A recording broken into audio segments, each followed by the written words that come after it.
നാരായണാഖിലഗുരോ ഭഗവൻ നമസ്തേ. ഗുരുവായൂരപ്പ സർവേശ്വര, എല്ലാവർക്കും നമസ്കാരം.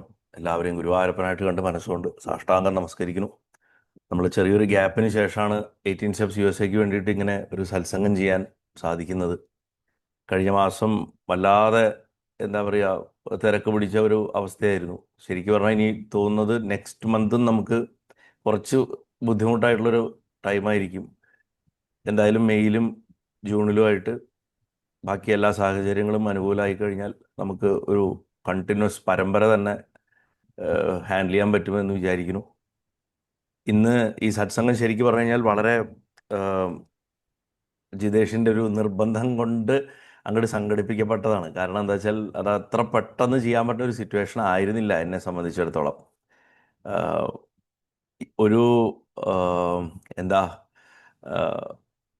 ഉപകാരപ്പെടുന്ന ഒരു വിഷയം പറയണം എന്നിങ്ങനെ എൻ്റെ മനസ്സിലുണ്ടായിരുന്നു. കാരണം നമുക്ക് ചില ഓഡിയൻസിൽ നമുക്ക് പറയാവുന്ന വിഷയങ്ങളെന്ന് പറഞ്ഞാൽ കൂടുതലും ചിലപ്പോൾ ഭക്തി റിലേറ്റഡ് ആയിട്ടായിരിക്കും. ചിലയിടങ്ങളിൽ നമുക്ക് ഫിലോസഫി പറയാം. പക്ഷേ ചില സ്ഥലങ്ങൾ, ചില ഓഡിയൻസുകളിൽ നമുക്ക് പ്രായോഗികമായിട്ടുള്ള ചില വിഷയങ്ങൾ പറയാം. അതിലും എപ്പോഴും നമുക്ക് നമ്മുടെ സനാതനധർമ്മത്തിലെ ഏറ്റവും വലിയ ഒരു കഴിഞ്ഞ കുറേ കാലഘട്ടങ്ങളിൽ വന്നൊരു പ്രോബ്ലം എന്താണെന്ന് വെച്ച് കഴിഞ്ഞാൽ, നമ്മുടെ ദൈനംദിന ജീവിതത്തിനോടോ അല്ലെങ്കിൽ നമ്മൾ നിത്യം അനുഭവിക്കുന്ന വിഷയങ്ങളെയോ അതിനുള്ള സൊല്യൂഷൻസിനെ നമ്മുടെ ധർമ്മത്തിൻ്റെ കാഴ്ചപ്പാടിലോ നമ്മുടെ ഗുരുനാഥന്മാരുടെ കാഴ്ചപ്പാടിലോ അതല്ലെങ്കിൽ നമ്മുടെ ശാസ്ത്രങ്ങളുടെ ഒരു ടെക്നിക്സ് ഉപയോഗിച്ചുകൊണ്ടോ സോൾവ് ചെയ്യാനുള്ള അനവധി മെത്തേഡ്സ് ഉണ്ടായിട്ടും അതിനെ ചർച്ച ചെയ്യാതിരിക്കുകയും അതിനെ പ്രാക്ടിക്കലി യൂസ് ചെയ്യാതിരിക്കുകയും ചെയ്യുന്ന ഒരു സിറ്റുവേഷനാണ്.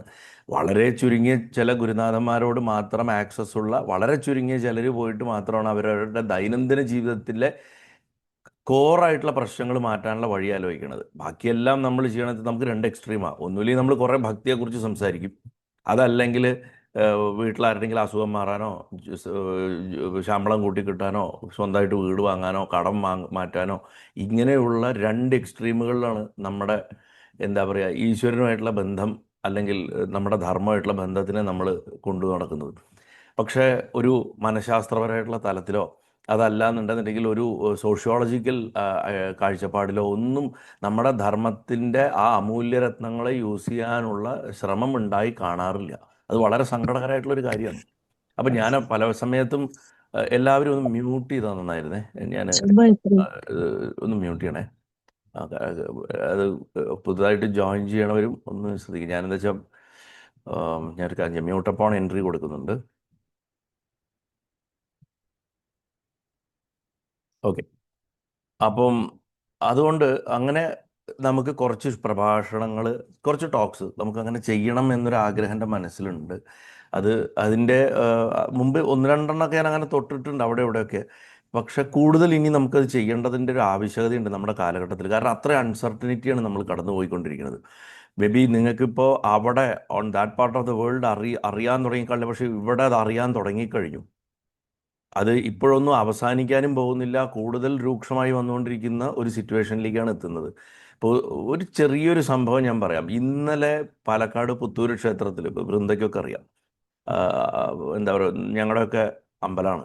അവിടെ കഴിഞ്ഞ 2 ദിവസം എൻ്റെ പ്രഭാഷണം ഉണ്ടായിരുന്നു. മിനിങ്ങാന്ന് ഉച്ചയ്ക്ക് ഒരു 11 മണി തൊട്ട് ഉച്ചയ്ക്ക് 1 മണി വരെയാണ് പ്രഭാഷണം. അപ്പം എനിക്കും സാധാരണ ഓർമ്മയിലാണ്, ഞാൻ 1 മണി ആയിട്ട് അങ്ങോട്ട് അറിയാമല്ലോ, എൻ്റെ പ്രഭാഷണങ്ങൾ സ്ഥിരം കേൾക്കണം, നിങ്ങൾക്കറിയാം, ഞാനത് അവസാനിപ്പിക്കാൻ കിടന്നിട്ട് കഷ്ടപ്പെടും. കാരണം എന്താ വെച്ചാൽ സമയമായി എന്നാൽ പറഞ്ഞ് ഇനിയും പറയാനുണ്ടെന്ന് തോന്നും. അപ്പോൾ അങ്ങനെ അപ്പോഴാണ് ഞാൻ ഒരു എന്താ പറയുക, എൻ്റെ കഴിഞ്ഞ ഉടനെ ക്ഷേത്രത്തിലെ ഒരു പ്രധാന ഭാരവാഹി വന്നിട്ട് മൈക്കിൽ പറയണ എല്ലാവരോടും ഒരു റിഗ്രറ്റ്ഫുള്ളായിട്ടുള്ളൊരു കാര്യം പറയാനുണ്ട്, ഞങ്ങൾക്ക് ഭക്ഷണം തരാൻ നിർവാഹമില്ല. എൻ്റെയും ഇപ്പോൾ വൃന്ദരൊക്കെ കുട്ടിക്കാലം തൊട്ടിട്ട് ഞങ്ങളുടെ ഓർമ്മയിൽ അവിടെ വന്നിട്ട് വെറും വയറോടെ പോകുന്ന ആൾക്കാരില്ല. ഊണ് കഴിക്കാതെ പറഞ്ഞയക്കില്ല. സംഭവം എന്താ വെച്ചാൽ ഗ്യാസ് ഇല്ല, LPG ഇല്ല, കിട്ടാനില്ല. അതുകൊണ്ട് ഇത്രയും ജനം വന്നു കൂടിയിരിക്കുകയാണ് പ്രഭാഷണം കേൾക്കാൻ. അവരോട് പറയേണ്ടി വരികയാണ് കഴിക്കാൻ തരാൻ നിവൃത്തിയില്ല. ഒരു ക്ഷേത്രോത്സവമാണ് അതിൻ്റെ ഇടയിൽ വരുന്ന സംഭവമാണ്. അതൊരു ചെറിയ ഒറ്റപ്പെട്ട ക്ഷേത്രമൊന്നുമല്ല. അതേപോലെ ഇന്നലെ ഞാൻ 12:45 ഞാൻ നിർത്തുമ്പോൾ ഇനി ഭക്ഷണം ഇല്ല എന്നുള്ളത് കൊണ്ട് ആൾക്കാർ വരാതിരിക്കുമായിരിക്കും എന്ന് ഞാൻ ന്യായമായിട്ട് ഞാൻ വിചാരിച്ചു. ഇന്നലേക്ക് സെക്കൻഡ് ഡേ മിനിയാന്നത്തെക്കാളും തിരക്കായിരുന്നു ഇന്നലെ. എത്രയോ അമ്മമാർ, പ്രായമുള്ളവർ, അവർ വന്ന് സഹിച്ചിരിക്കുക എന്ന് പറയില്ലേ, എന്നാൽ മുഴുവൻ കേട്ട് 12:45 നിർത്താൻ അവർക്ക് താല്പര്യമില്ല. അവർ പറഞ്ഞ കുറച്ചുകൂടെ പറയണമെന്ന്. അപ്പോൾ ഒരു വിചിത്രമായിട്ടുള്ളൊരു കാലഘട്ടത്തിലേക്കാണ് നമ്മൾ പ്രവേശിക്കുന്നത്. ഇപ്പോൾ അത് പൊതു ഇടങ്ങളിലുള്ളത് ഒന്നോ രണ്ടോ ആൾക്കാരുടെ തലതിരിഞ്ഞ ഭ്രാന്ത് കൊണ്ട് ലോകം മുഴുവൻ, ഇതിൻ്റെയൊക്കെ കർമ്മദോഷം എന്ന് പറയുന്നത് ചില്ലറയല്ല, ജനതകളത് അനുഭവിക്കേണ്ടി വരിക. ചില്ലറ കർമ്മദോഷങ്ങളല്ല ഈ ഉണ്ടാക്കി കൂട്ടുന്നത്. അപ്പോൾ നമ്മുടെ ഈ കാലഘട്ടത്തിൽ നമുക്ക് ചെയ്യാവുന്ന ഒരു കാര്യം എന്താണെന്ന് വെച്ച് കഴിഞ്ഞാൽ, എത്രയും പെട്ടെന്ന് വൈകിക്കാതെ നമ്മുടെ ധർമ്മത്തിൻ്റെ അകത്തുള്ള ഈ അമൂല്യ രത്നങ്ങളെ നമ്മുടെ ജീവിതത്തിലേക്ക് ഇറക്കിക്കൊണ്ടിരിക്കുക എന്നുള്ളതാണ്. അത് വെറും ജപിച്ചിട്ടോ ധ്യാനിച്ചിട്ടോ അമ്പലങ്ങളിൽ പോയിട്ടോ കുറേ സത്സംഗം നടത്തിയിട്ടോ അത് കഴിഞ്ഞ് വീണ്ടും വീട്ടിൽ വന്നിട്ട് ഇതേ മൗണ്ടൻ ഓഫ് പ്രോബ്ലംസിനെ മുഴുവൻ എടുത്ത് തലയിൽ വെച്ച് സങ്കടപ്പെട്ട് ഞെരിഞ്ഞമർന്ന് അങ്ങനെയൊന്നുമല്ല. ഇതിൻ്റെ അകത്ത് വളരെ പ്രധാനപ്പെട്ട ചില മുത്തുകൾ ഇരിപ്പുണ്ട്. അതിൽ എനിക്ക് ഏറ്റവും കൂടുതൽ തോന്നിയ ഒരു ഒരു ഒരു ഏരിയയാണ് എപ്പോഴും. കാരണം നമുക്ക് വരുന്ന മെസ്സേജുകളും പണ്ടും എൻ്റെ ചെറുപ്പത്തിൽ തന്നെ പലരും വന്ന് നമ്മുടെ അടുത്ത് വിഷമം പറയുമ്പോഴും ഞാൻ തന്നെ കടന്നു പോയിട്ടുള്ളതുമായിട്ടുള്ള സിറ്റുവേഷൻസിലുള്ളതൊന്ന് നമുക്ക് ഈ പൊടുന്നനെ വരുന്ന ഏകാന്തത, നമ്മൾ ഒറ്റയായി പോയി എന്ന് തോന്നുന്നൊരവസ്ഥ, എല്ലാവരും ചുറ്റിലിരിക്കുമ്പോഴും നമ്മൾ ഒറ്റയ്ക്കായി പോയി എന്നുള്ളൊരു തോന്നൽ. നമ്മുടെയൊക്കെ ഓരോരുത്തരുടെയും ജീവിതത്തിൻ്റെ ഏതെങ്കിലുമൊക്കെ ഘട്ടത്തിൽ ഒറ്റപ്പെടലിൻ്റെയും ശൂന്യതയുടെയും ഒക്കെ ആ വേദന അനുഭവിക്കാത്തവരായിട്ട് ആരും തന്നെ കാണില്ല. അല്ലെങ്കിൽ പിന്നെ ആ വ്യക്തിക്ക് മാനസികമായിട്ടുള്ള എന്തെങ്കിലും പ്രശ്നം ഉണ്ടാവണം. അപ്പോൾ മനസ്സുണ്ടെന്നുണ്ടെങ്കിൽ ഒറ്റപ്പെട്ടിരിക്കും. അതിനെ മറികടക്കാൻ ഇന്ന് മോഡേൺ വേൾഡിൽ എത്രയോ മെത്തേഡ്സ് ഉണ്ട്. മനുഷ്യൻ പഠിക്കാത്തതൊന്നുമില്ല. അത് വലിയ വലിയ എന്താ പറയുക ചിന്തകന്മാർ തുടങ്ങി ക്ലിനിക്കൽ സൈക്കോളജിസ്റ്റുകൾ വരെ അനവധി പേര് പല പല മെത്തേഡ്സ് പറഞ്ഞിട്ടുണ്ട്. പ്രാചീന ഭാരതത്തിൽ ഋഷിമാർ ഇതിന് വളരെ വ്യാപ്തിയുള്ള നല്ല ആഴമുള്ള ആശയങ്ങൾ ഇതിന് ഔഷധമായിട്ട് പറയുണ്ടായിട്ടുണ്ട്. അതിൽ ഗുരുക്കന്മാരുടെയൊക്കെ ഗുരുനാഥനായിട്ടുള്ള ഗുരുനാഥൻ, ആ ഗുരുവായൂരപ്പൻ ശ്രീകൃഷ്ണൻ, ഭഗവാന്റെ കാഴ്ചപ്പാടിൽ ഗീതയുടെ തന്നെ ഒരു അന്തസത്ത എടുത്തിട്ട്, ഇപ്പം ഞാൻ ഈ അടുത്ത കാലത്ത് കൃഷ്ണായനം എന്ന് പറയുന്ന ഒരു സീരീസ് തുടങ്ങി വെച്ചിട്ടായിരുന്നു ബാംഗ്ലൂർ. അത് 1ഉം 2ഉം നവംബർ 23ഉം 24ഉമായിട്ട് നടന്നു, 22, 23ഉമായിട്ട് 2025. ഇപ്പോൾ 3ഉം 4ഉം ഭാഗങ്ങൾ 28ഉം 29ഉമായിട്ട് ചെന്നൈയിലുണ്ട്. അപ്പോൾ അതിൽ ശ്രമിച്ചത് എന്താ വെച്ചാൽ, അർജുനൻ ചില ചോദ്യങ്ങൾ ചോദിക്കുന്നു, ഭഗവാൻ അതിന് ഉത്തരം പറയുന്നു. അത് മുഴുവൻ ഗീതയായിട്ട് ബന്ധപ്പെട്ടൊന്നുമല്ല. ഞാനവിടെ അർജുനനെ ഒരു നിമിത്തമാക്കി വെച്ചുകൊണ്ട് ഭഗവാന്റെ അടുത്ത് ചോദിച്ച് മനസ്സിലാക്കുന്ന ഭഗവാന്റെ കാഴ്ചപ്പാട് കൂടെ ആണെങ്കിൽ ഭഗവാൻ എങ്ങനെയായിരിക്കും ഇതിനെ ഹാൻഡിൽ ചെയ്യുക, അല്ലെങ്കിൽ എങ്ങനെയായിരിക്കും ഇത് പറഞ്ഞു തരിക. അവിടെയും ആധ്യാത്മികത തന്നെയാണ്. 1ഉം 2 ഭാഗങ്ങൾ നമ്മൾ സാക്ഷിഭാവത്തിനെ കുറിച്ചാണ് അതിൽ കൂടുതൽ പറഞ്ഞത്. അടുത്ത 3ഉം 4ഉം ഭാവങ്ങളിൽ സാക്ഷാത്കാരം ലഭിക്കുകയും സാക്ഷാത്കാരം കിട്ടിക്കഴിഞ്ഞാൽ എന്ത് ചെയ്യണമെന്നും പറഞ്ഞു കൊടുക്കലാണ്. കാരണം സാക്ഷാത്കാരം കിട്ടുന്നത് വരെ എല്ലാവരും പറയുന്നുള്ളൂ, അത് കിട്ടിക്കഴിഞ്ഞാൽ അതിനെ എങ്ങനെ ഹാൻഡിൽ ചെയ്യണമെന്ന് ആരും പറഞ്ഞു കൊടുക്കുന്നില്ല. സാക്ഷാത്കാരം എന്ന് പറയുന്നത് നമ്മൾ വയസ്സായിട്ട് മരിക്കുന്ന സമയത്ത് കിട്ടുന്നൊരു സാധനമൊന്നുമല്ല. എവിടെ ഇരുന്നാലും ഇപ്പോൾ പ്രസൻറ്റ് ടെൻസിൽ കിട്ടേണ്ടതാണ്. അപ്പോൾ അതേപോലെ നമ്മുടെ ഏറ്റവും സാധാരണക്കാരായിട്ടുള്ള ആൾക്കാർ അനുഭവിക്കുന്ന ഈ ഒറ്റപ്പെടൽ എന്നുള്ളത് ഭഗവാന്റെ ഉപദേശങ്ങൾ, ഭഗവാന്റെ കാഴ്ചപ്പാടിലാണെങ്കിൽ നമുക്ക് എങ്ങനെ മാറ്റാം, അദ്ദേഹത്തിൻ്റെ ആശയങ്ങൾ എന്തായിരുന്നിരിക്കും എന്നൊരു ചിന്തിക്കണം, ഒരു ഉറക്ക ചിന്തിക്കലാണ് വാസ്തവത്തിൽ. ഭഗവാൻ അതിൽ ഇതിൻ്റെ ഒരു മുഖപുര ഒരു ഇൻട്രോ എന്നുള്ള നിലയ്ക്ക് പറയാം. ഭഗവാൻ ഒറ്റപ്പെടലിനെ ഒരുപക്ഷെ നിർവചിക്കുക ചുറ്റും ആളുകൾ ഇല്ലാണ്ടാവണ അവസ്ഥയല്ല, ബട്ട് നമ്മുടെ ഉള്ളിലുള്ള ഇൻറ്റേർണലായിട്ടുള്ള മീനിങ്ലെസ്നെസ്സാണ്, ആന്തരികമായിട്ടുള്ള അർത്ഥശൂന്യതയാണ് യഥാർത്ഥ ഒറ്റപ്പെടൽ. ഇത് മനസ്സിലാക്കാൻ സാധിക്കുക എന്നുള്ളതാണ് ഒരുപക്ഷെ ഭഗവാൻ നമ്മളെ ആദ്യം ഓർമ്മിപ്പിക്കുക. പല ആൾക്കാർക്കും തോന്നാറുണ്ട്, ഇപ്പോൾ എന്താ പറയുക, നമ്മൾ ഒരു കരിയറിൻ്റെ ഒരു ഘട്ടമെത്തി, അല്ലെങ്കിൽ ഫാമിലി ലൈഫിൻ്റെ ഒരു ഘട്ടമെത്തി, എന്താ ഇപ്പോൾ ഈ ജീവിതം കൊണ്ട് കാര്യം, ഇതിപ്പോൾ എങ്ങടാ പോണേ, എല്ലാ ദിവസവും ഒരേപോലെ ഒരേ റുട്ടീൻ ഇങ്ങനെ. അപ്പോൾ മനസ്സിൽ എവിടെയോ ഒരു വോയിഡ് ഉണ്ടാവും. ആ വോയിഡിൻ്റെ ഉള്ളിൽ നമുക്ക് അതിൻ്റെ ഒരു ഇൻറ്റേർണൽ ഫീലിംഗ് ആയിട്ട് നമുക്ക് വരുന്നത് എന്താ വെച്ചാൽ ഈ ഒരു മീനിങ്ലെസ്നെസ്.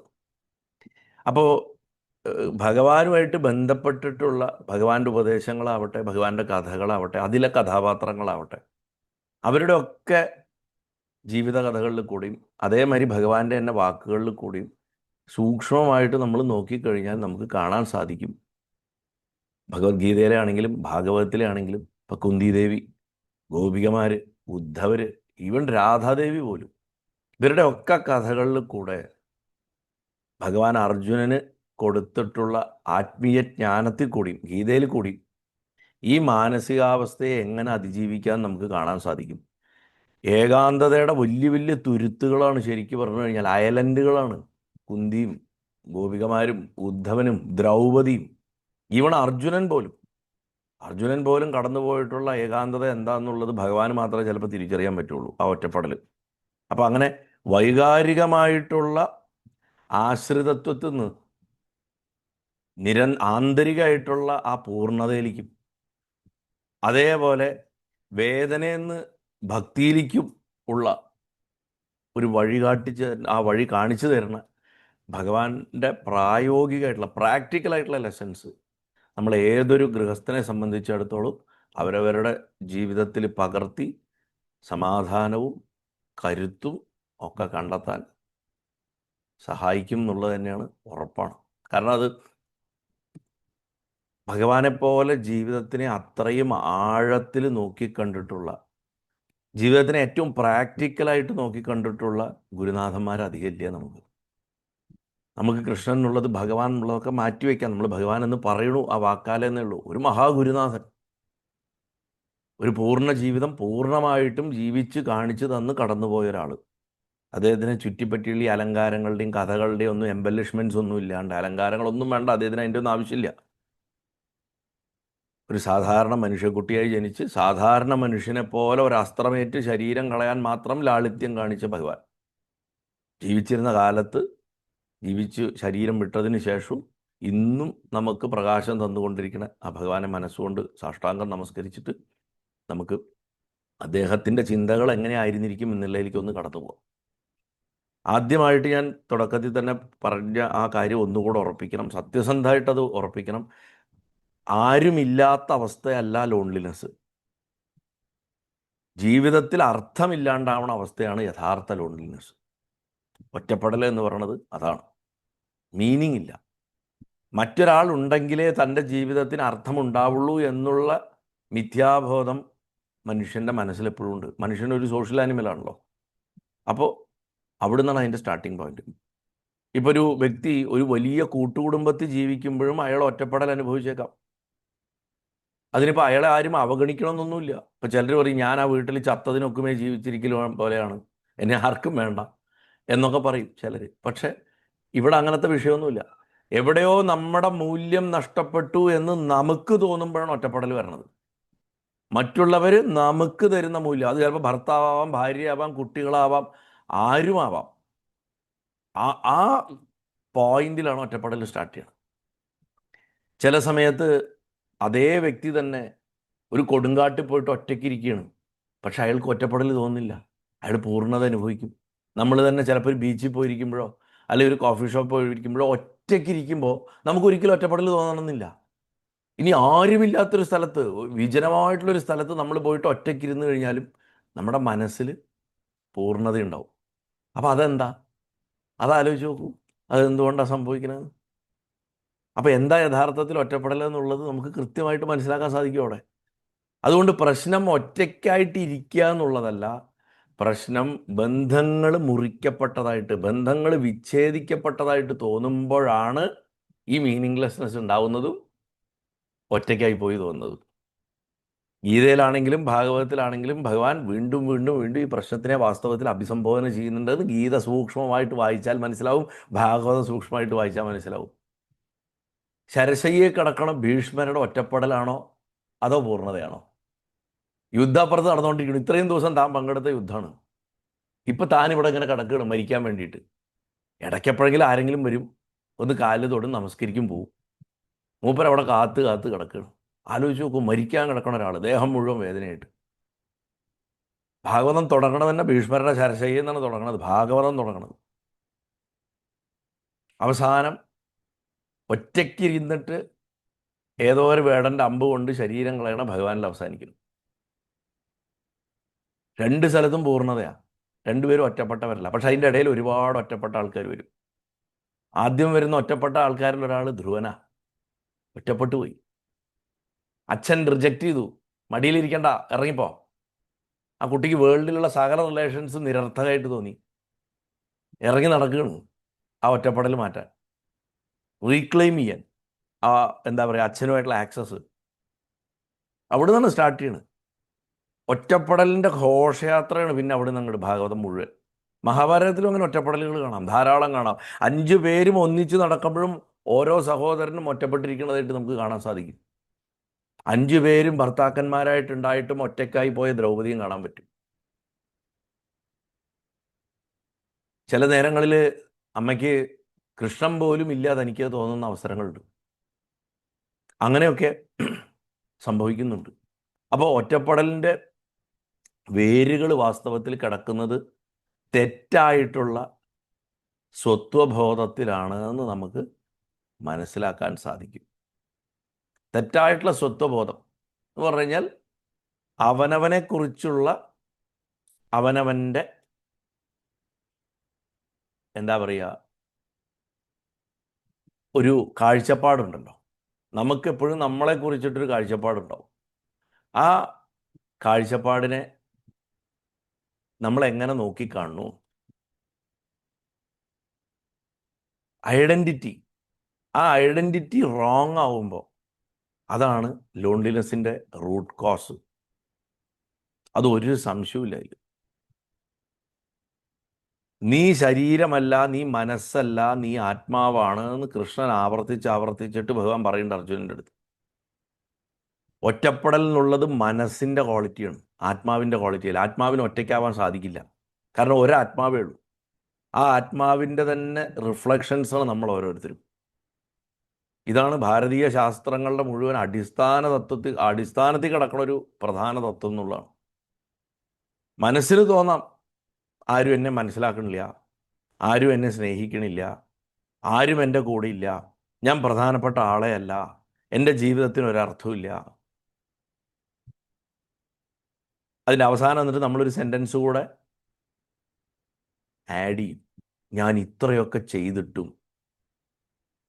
അല്ലേ? ഇങ്ങനെ ഒരു സെൻറ്റൻസ് നമ്മുടെ മനസ്സിൽ വരില്ലേ? ഞാൻ ഇത്രയൊക്കെ ചെയ്തിട്ടും. ഇത് വളരെ ശ്രദ്ധിക്കേണ്ട കാര്യമാണ്. ആരും എന്നെ മനസ്സിലാക്കണില്ല, ഞാൻ എല്ലാവരെയും മനസ്സിലാക്കണു, എന്നെ ആരും മനസ്സിലാക്കണില്ല. ഇതിനൊന്നുകൂടെ എലോബറേറ്റ് ചെയ്യണേ.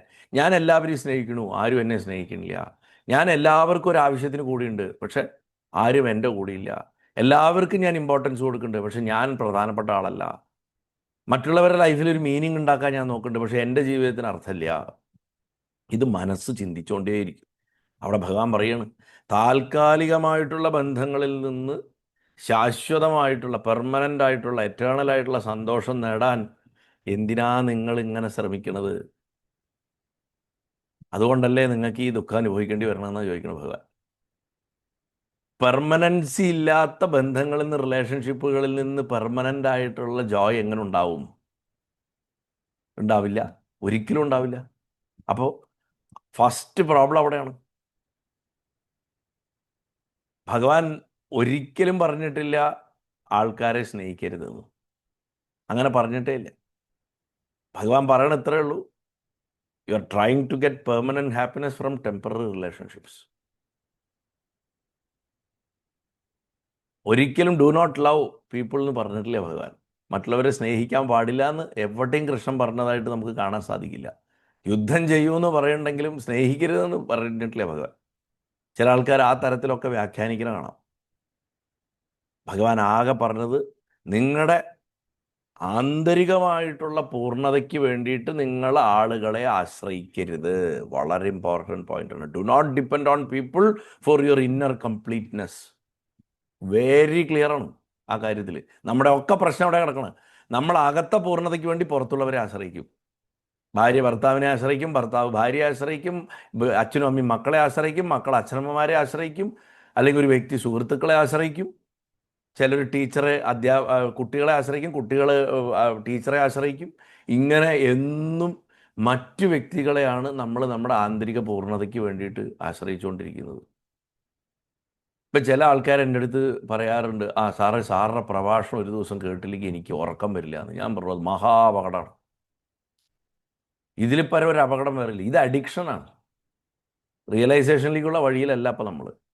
അഡിക്ഷനായ ഭയങ്കര കുഴപ്പമാണ്. എന്ത് സംഭവിച്ചാലും അവനവൻ്റെ ഉൾവശം നിറഞ്ഞിരിക്കുക. വേറൊരാളുടെ സാന്നിധ്യം കൊണ്ട് അതിലൊരു എന്താ പറയുക പൂർണ്ണത വരണം എന്ന് ഒരു തരത്തിലും ശാഠ്യം പിടിക്കാതിരിക്കുക. ആ ഒരു അവസ്ഥയിൽ എത്താതിരിക്കുക.